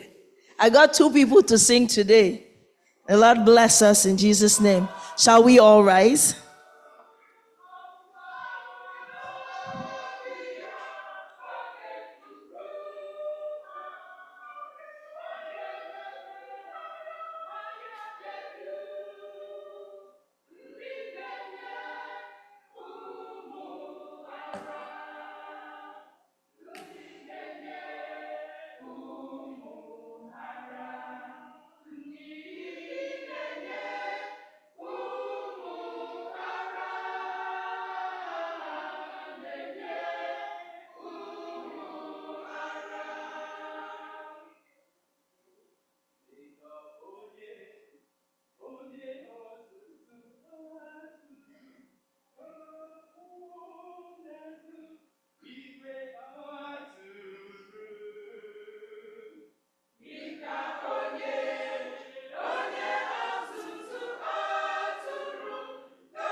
You may be seated.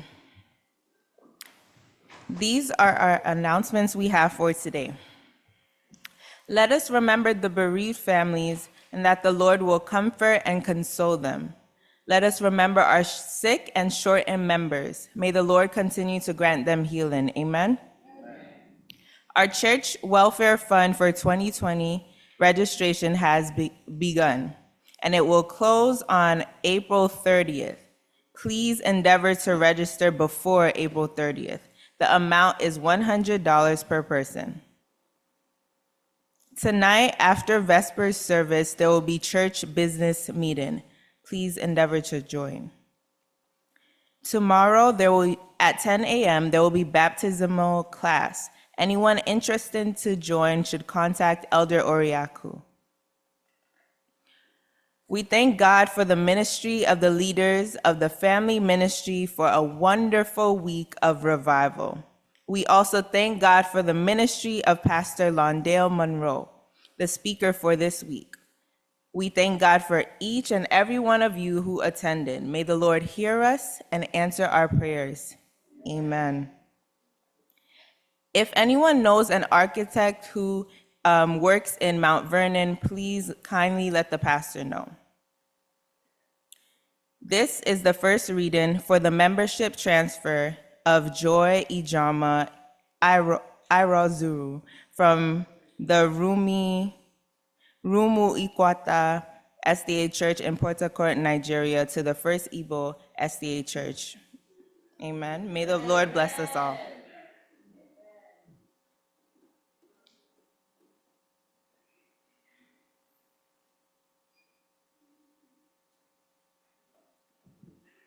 Amen.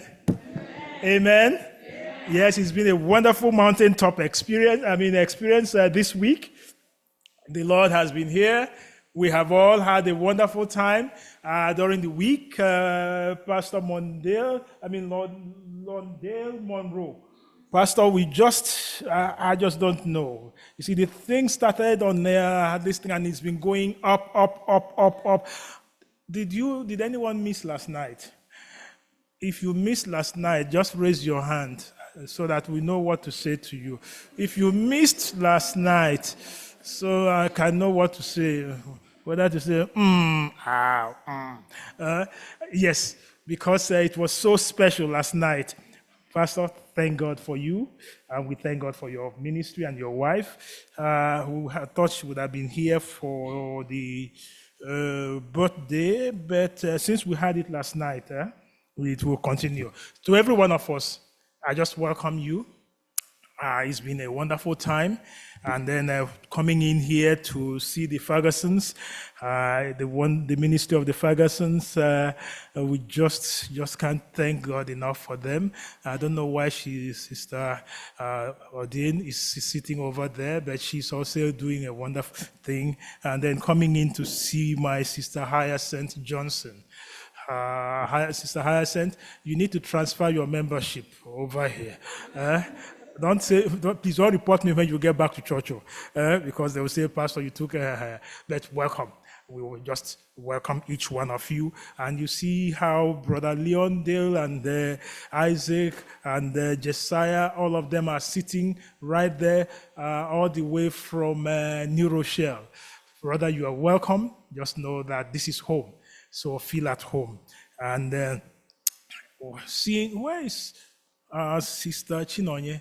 Okay, she just stepped out with the baby. Sister Chinonye Irokwe, all the way from Ireland, with her daughter, Mona Chimso, asking her, how did you find out? She said, I went online and I found the church. So we thank God for each one, and we continue to pray the Lord to hear our prayers. Please, this is the time we lift each other up in prayer, and the Lord will continue to be there for us. Amen. Yes, I know you are somewhere there, because I know that this is a man, wherever he is, on his back or wherever he will be in church. So, Elder, we are so happy for you, and we are praying for you, and we know that the Lord who has started the good work in you, he will complete it until the day of our Lord Jesus. Amen. So keep the faith. You'll soon be here, and we'll all rejoice together. Amen. Yes. As I said, the week of prayer, we need to celebrate one another. That is one thing. And I'm so glad, Pastor Monroe, you are here, because we had this family week last year, and we all just thought it was just it. But today, I just want us to recognize the family ministry team. The family ministries team, where are you? I see Sister Chichi is here, Sister Ugo Chinyarago, and the husband. I know they are not here, but they are here in spirit. Yes. Please come, because come. I know you're already on the pulpit. Come. Church, I just want to present to you, I think they were the recipient, the main recipient of the conference award, right? Yeah, they were. Yes. They did well. Yes, I just want to formally announce to the church that the Family Ministries direct ministry of First Igbo Church was also part of the recipients of the award of the Family Ministries of the Greater New York Conference in 2023. Amen. And this is formally to present them to you. Yes, to you, to let you know that their ministry here is not only within here, but within the conference. And I know that they had a certificate, and they also had a monetary value. Amen. Also added to that. Amen. Yes. So to God be the glory for the wonderful ministry of each and every one of you, and for the ministry of the Family Ministries Department. Amen. Yes. And what we do is not only to recognize them, but to also ask the Lord to continue to bless them as they labor selflessly and tirelessly, that the Lord will continue to make them beacons of light and continue to bless each and every one of us in Jesus' name. Amen. So, Pastor, since you're here, you join me in consecrating them one more time. Yes. So anybody can take a picture. Okay. Do you want to come down, or you want to do it from here? Let's go down so you can also pray with right? So that everyone can just see the whole thing. Yes. Eldora, come on. Okay, who will help me with the? Okay, you are good in paparazzi, right? Help me out. Yeah. Well, Amachi is the one. Okay, yeah, okay. All right, so do the paparazzi for us. Okay, after that, we do the.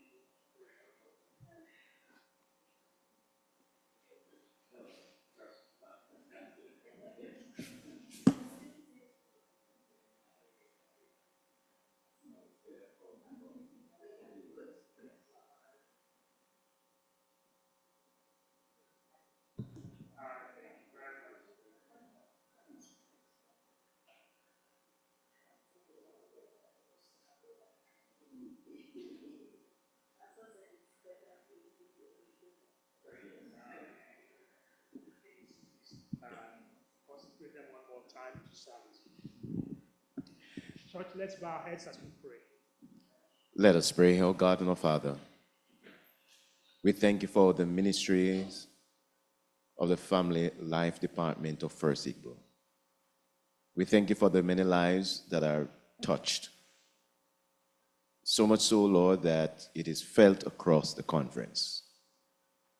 We pray, Lord, that you'll continue to give them dreams, visions for this department.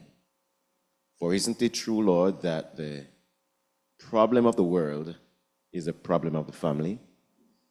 Problem of the church is a problem of the family.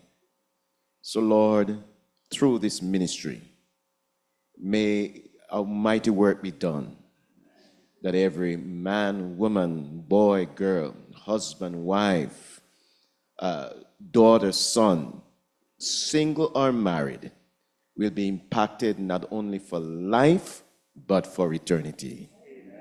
So pour your anointing oil one more time on this team. Consecrate them anew, Lord, to thy service. And we praise, we exalt, we thank you, God, for what you have and what you will do in their lives. We pray all of this in Jesus' name.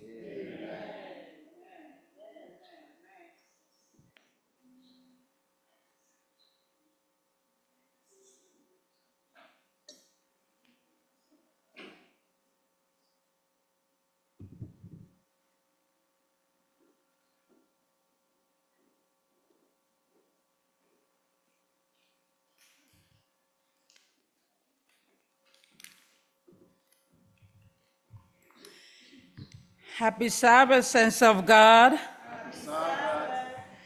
Pastor already did part of my job. I'm still going to collect my blessing, Pastor.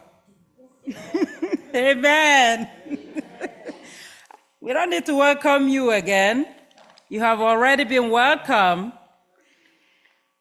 But if you look at the program, it says Dr. Chinyerago. So, have you ever heard of stolen identity? Yeah. I'm going to be Dr. Chinyerago for 2 minutes. So pretend I'm Dr. Chinyerago. Amen? Amen? But keep praying for her. She's not feeling well. Amen. All right, may we all rise for the affirmation of faith, which will be taken in Revelation 14, 6, and 7.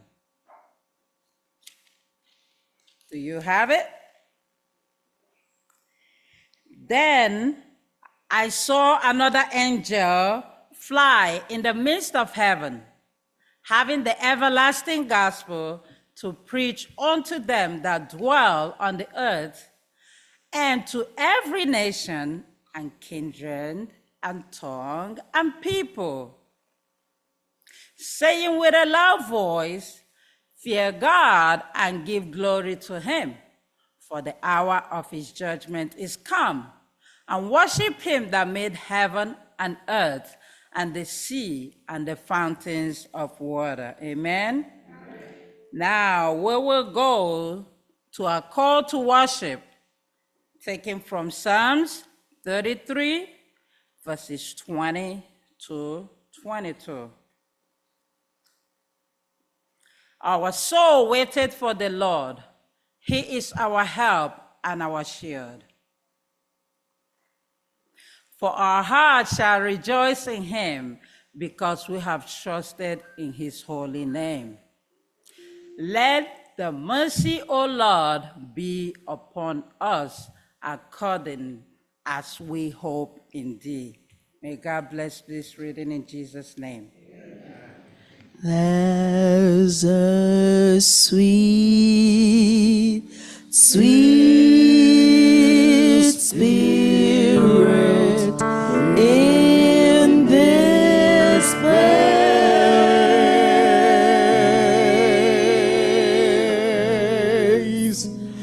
and I know that it's the Spirit of the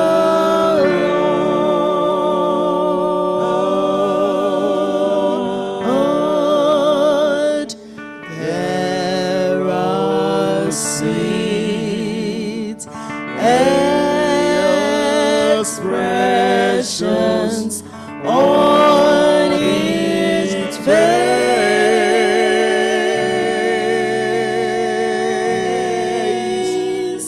and I know they feel the presence of the Lord.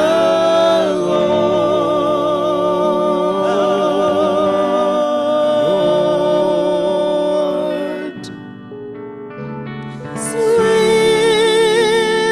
Holy Spirit, sweet heavenly dove, stay right there with us,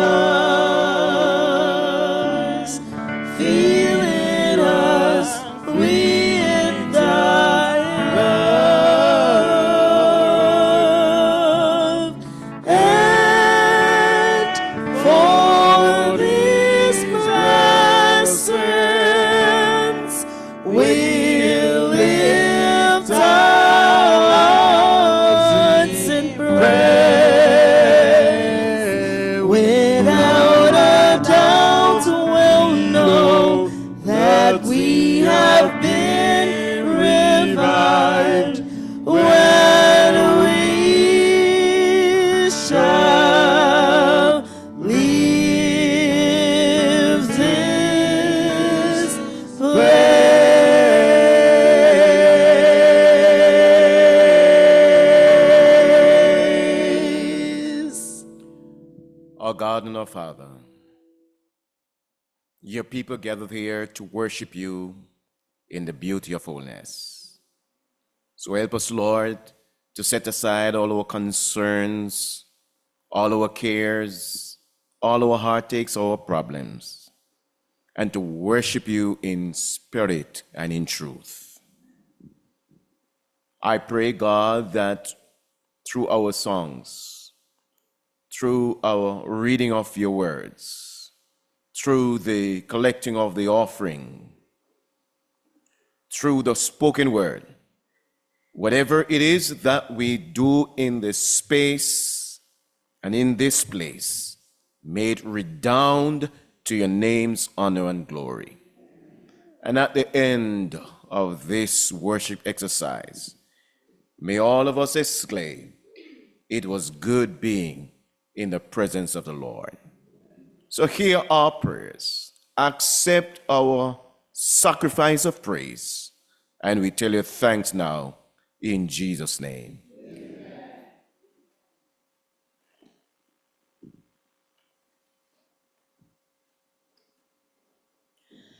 Our opening hymn for the divine service will be taken from SDA 15. SDA 15. My Maker and my King, my Maker and my King, to thee my all I owe. Thy sovereign bounty is the spring whence all my blessings flow.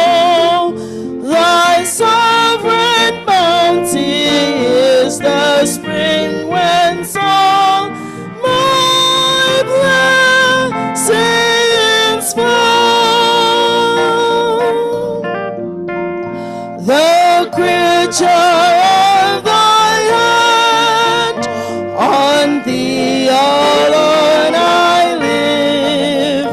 My God, thy benefits demands more than give. My God, thy benefits demands more praise than I can give. Lord, what can I impart when all is thine before? Thy love, the immense and thankful heart, the gift us of war. Thy love, the immense and thankful heart, the gift us of war.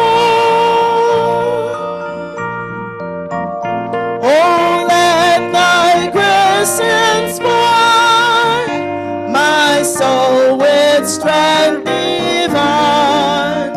Let every watching in desire all my days be done.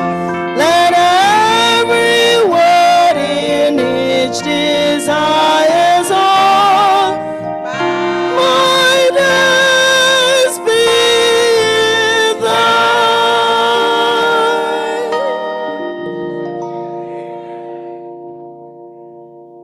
May we all remain standing.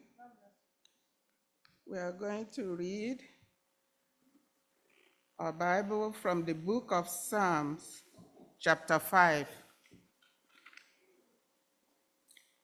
It's a prayer for guidance. It reads, "Give ear to my word, O Lord. Consider my meditation. Give heed to the voice of my cry, my King and my God.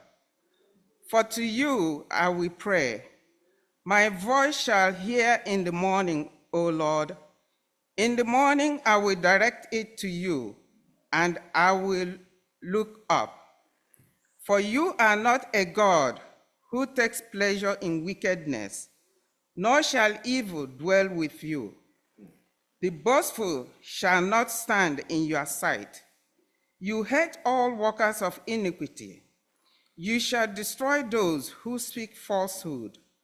The Lord abhorred the bloodthirsty and deceitful men. But as for me, I will come into your house in the multitude of your mercy. In fear of you, I will worship toward your holy temple. Lead me, O Lord, in your righteousness because of my enemies. Make your way straight before my face. For there is no faithfulness in their mouth. Their inward part is destruction. Their throat is an open tomb. They flatter with their tongue. Pronounce them guilty, O God. Amen. Let them fall by their own counsels. Cast them out in the multitude of their transgressions, for they have rebelled against you. But let all those rejoice who put their trust in you. Let them ever shout for joy because you defend them. Let those who love your name be joyful in you. For you, O Lord, will bless the righteous. With favor, you will surround him as with a shield. Amen. May the Lord bless his reading in Jesus' name. Amen. Come ye this consolate, where ye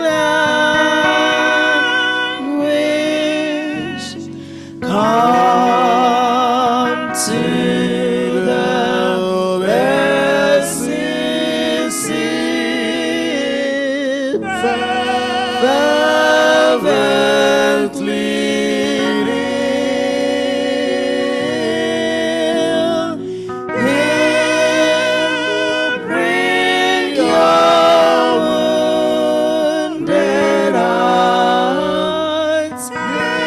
hands and your anguish.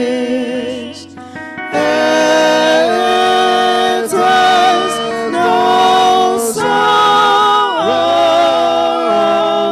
that heaven cannot heal.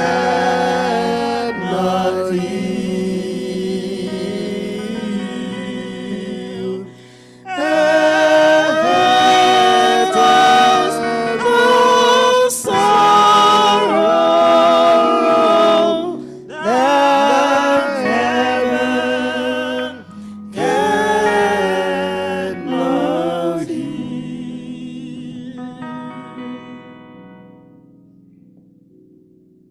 Our most gracious, precious Father in heaven, we thank you, we adore you, we lift your name high for who you are. You are a good God. Father, you have promised us in this song that the earth has no sorrow that heaven cannot heal. And this week, we have been in your presence. And we are claiming this promise today, even now, that we have no problem, no sickness, no trouble, no suffering that heaven cannot heal. Father, we have come, sinners. We are not in denial. We have all come short of thy glory. And we are asking, mighty God in heaven, please have mercy upon your children. Look upon the cross of Calvary and wash and cleanse us with the blood of the Lamb in Jesus' name. Is there anything, mighty God, that will stand against our prayer this hour? We pray, mighty God, that you send out your Michael angel to come and fight this battle for us. Dear Lord, the enemy is raging.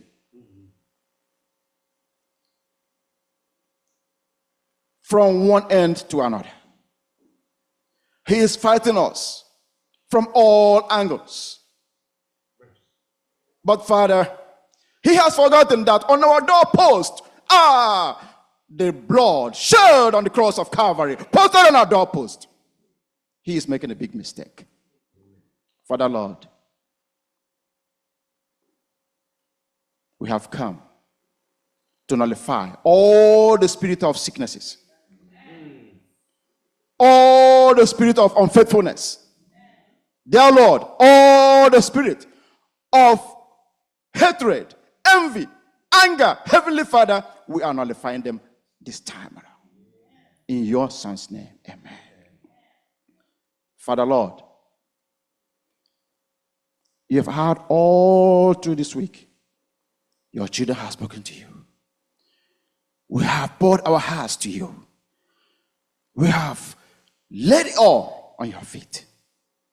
Waiting, looking, hoping, and listening to hear those sounds of praise, testimonies to flow.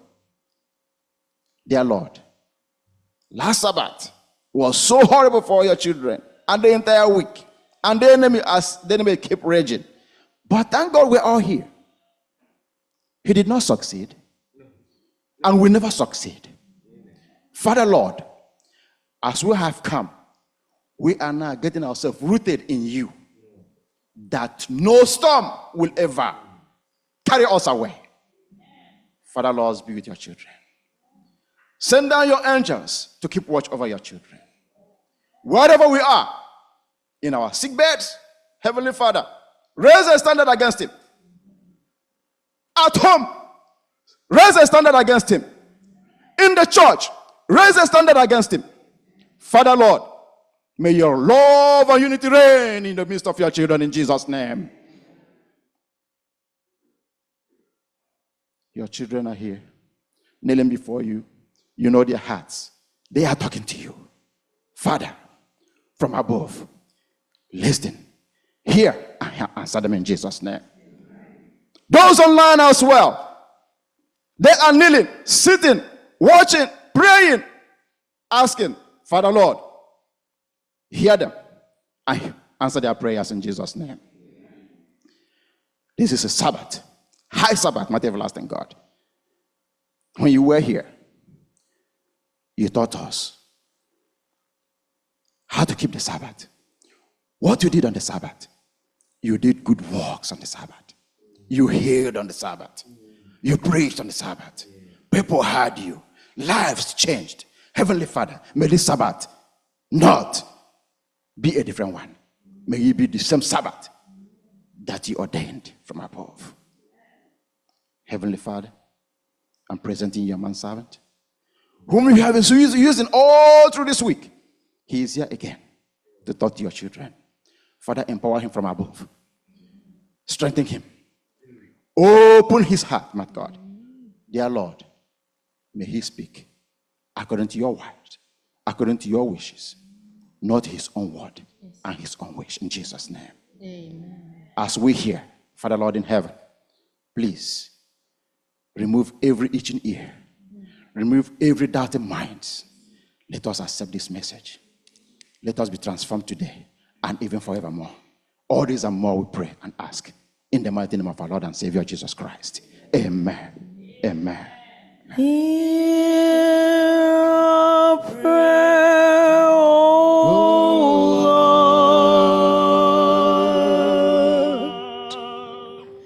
Hear our prayer, O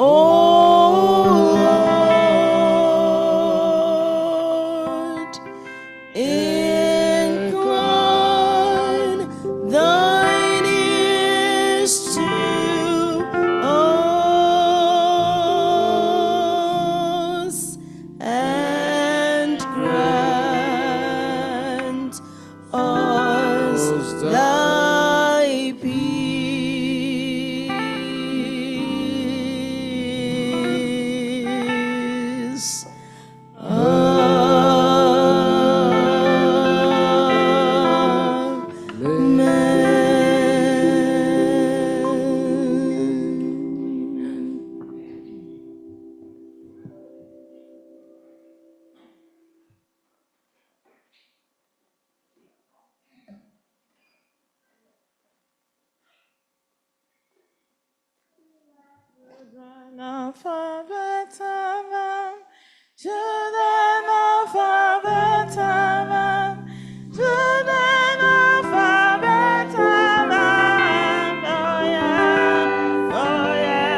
Amen. Amen. Happy Sabbath, boys and girls. Uh-oh. Happy Sabbath, boys and girls. Happy Sabbath, daddies and mommies. All right. The theme for the family ministries this week is attitude of grace. What is grace? We have 5 acronyms representing the 5 attributes of grace. Okay? Now, what is G? What does G stand for?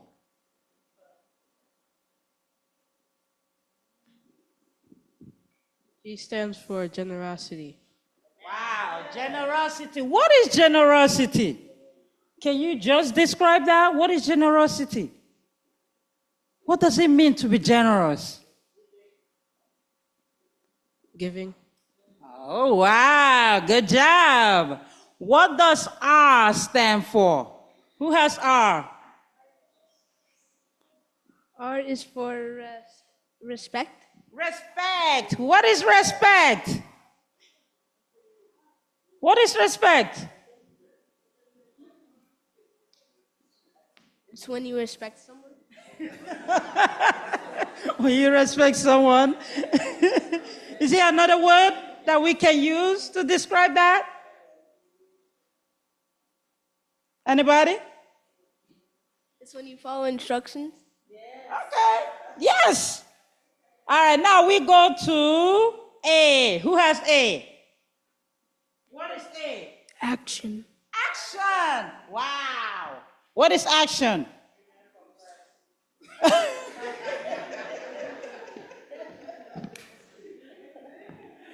Okay, I think I'm done. Women for Christ. Action. What does action mean? What does it mean? Action. Can somebody, come on. Now, Women for Christ. What does action mean? What does action mean? Action means that you be respectful to everybody who listens. Yes, good job. Very good. Oh, I didn't know it was for, oh, okay. There are Kogos. What is action? Unmute yourself. What is action?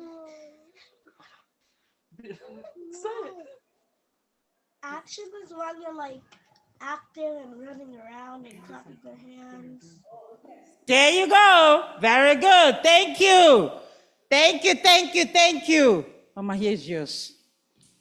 All right, now C. Who has C? C is for compassion. All right, tell us what compassion is. I don't mean to put you on this spot. You know? Okay. What is compassion? There you go. Being kind. Kind. Anybody else? What is compassion? Any online? Compassion? All right, we take that. Now we go to E. Who has E? E means that you. What does it say on your card? It said, Help her out. E is for energy.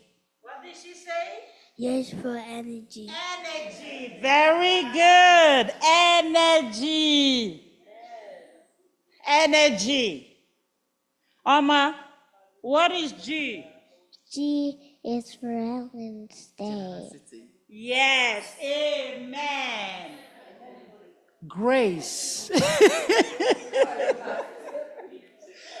Grace of God. Without the grace of God, none of us will be here. Without the grace of God, none of us will be here.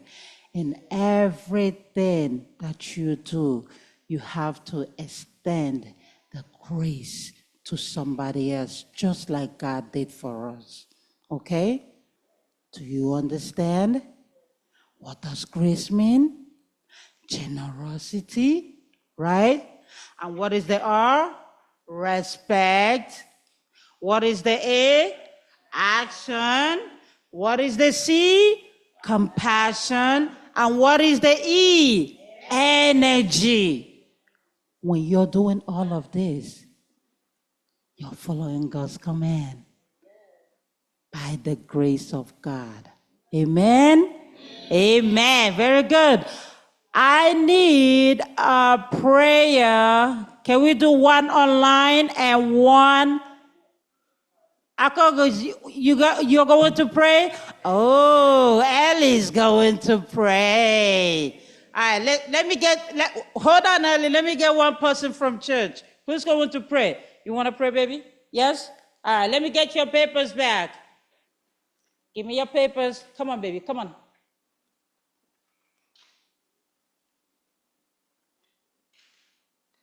All right, Ellie, you go first. Unmute yourself, Ellie. I need everybody to close their eyes, whether you're online or in church. Close your eyes. There, I see your eyes open. Close your eyes. Ellie, close your eyes. Ellie, pray. Start again. Help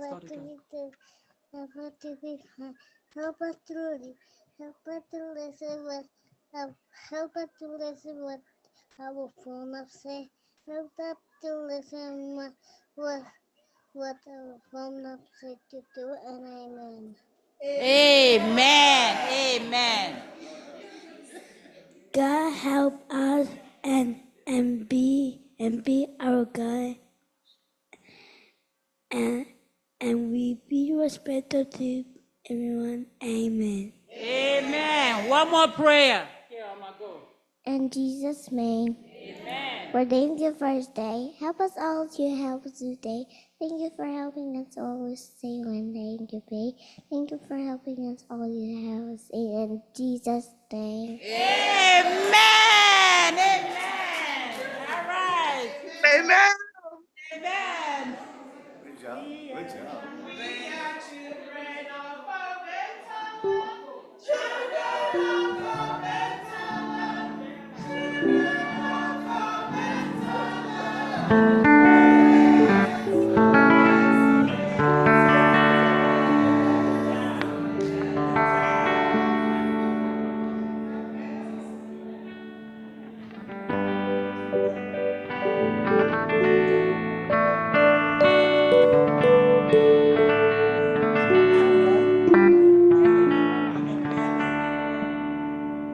Offering time.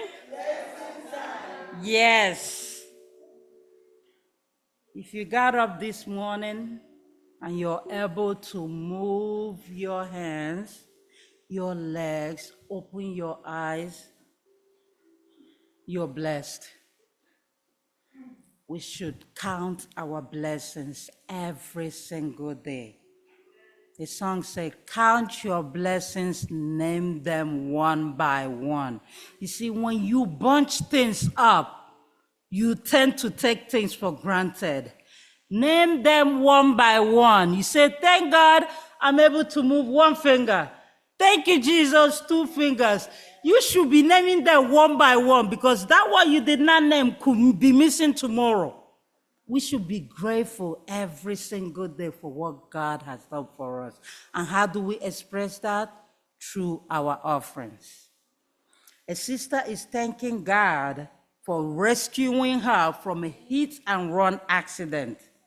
We all travel every single day. We know what that is all about. And is praying for God to perfect and strengthen her and all that concerns her in Jesus' name. Another brother is, a brother is thanking God for all the things he has done. He said that God knows it all. He's been good to him and he continues to be good to him. So he's thanking God.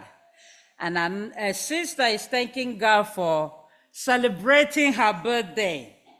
Amen. It's not easy when God adds that 1 year to your life. Praise God for it. Amen. I'm talking about birthdays. Somebody's birthday is coming up tomorrow. My own dear husband's birthday is tomorrow. Happy birthday.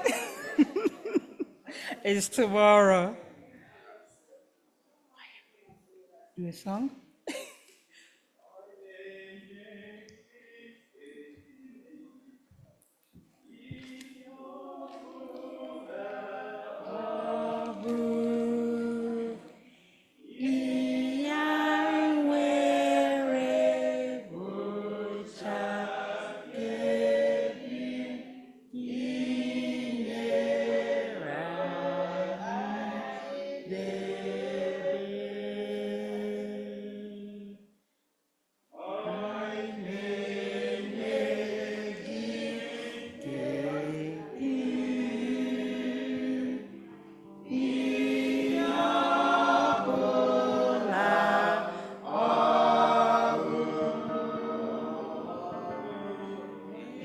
You guys can hold it, right?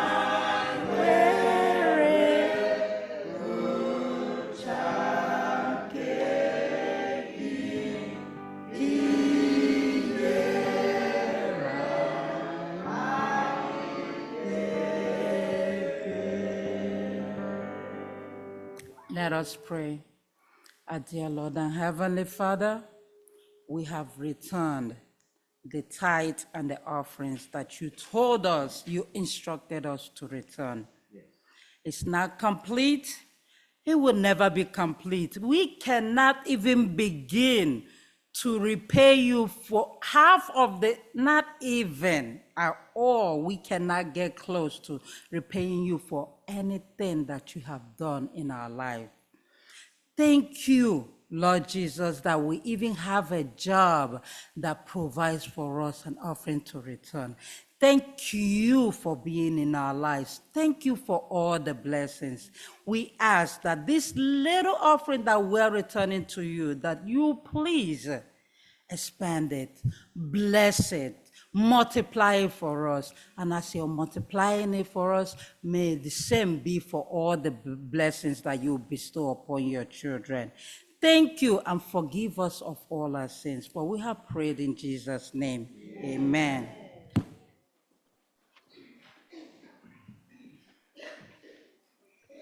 Shall we all stand for another Bible reading, please?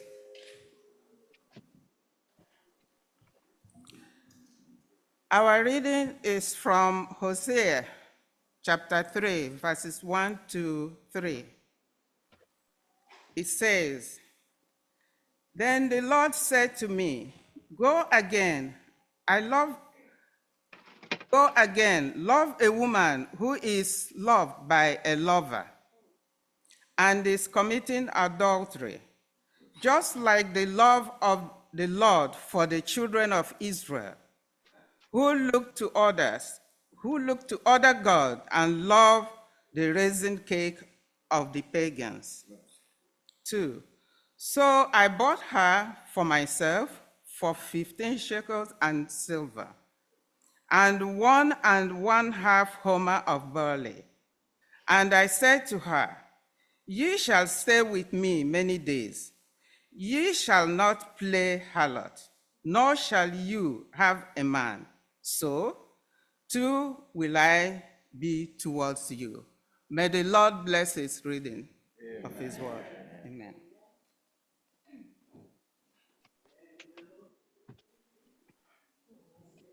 You can be seated. Yes. As we all know, we don't have a regular face here, but all throughout this week, he has become a regular face to us, right? When I asked him, what do you want me to say when I'm going to introduce you? He said, don't say nothing. But I know that he's a child of God, and we know he's a child of God.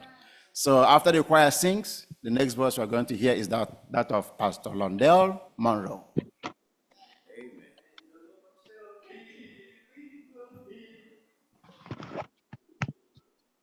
From every evil work, from every evil work, from every evil work, and the Lord shall deliver, and the Lord shall deliver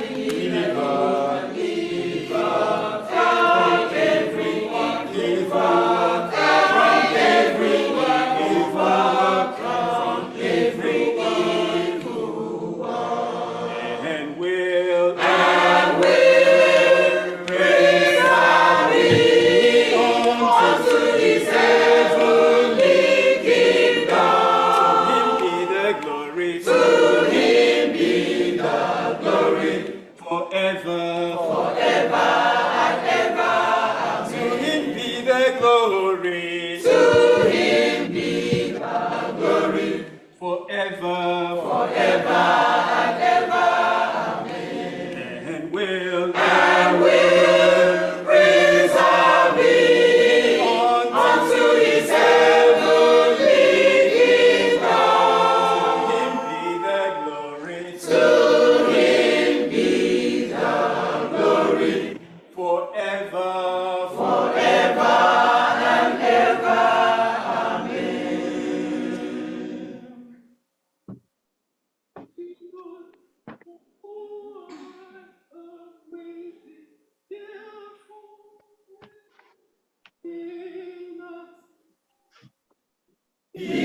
every evil work. For I am with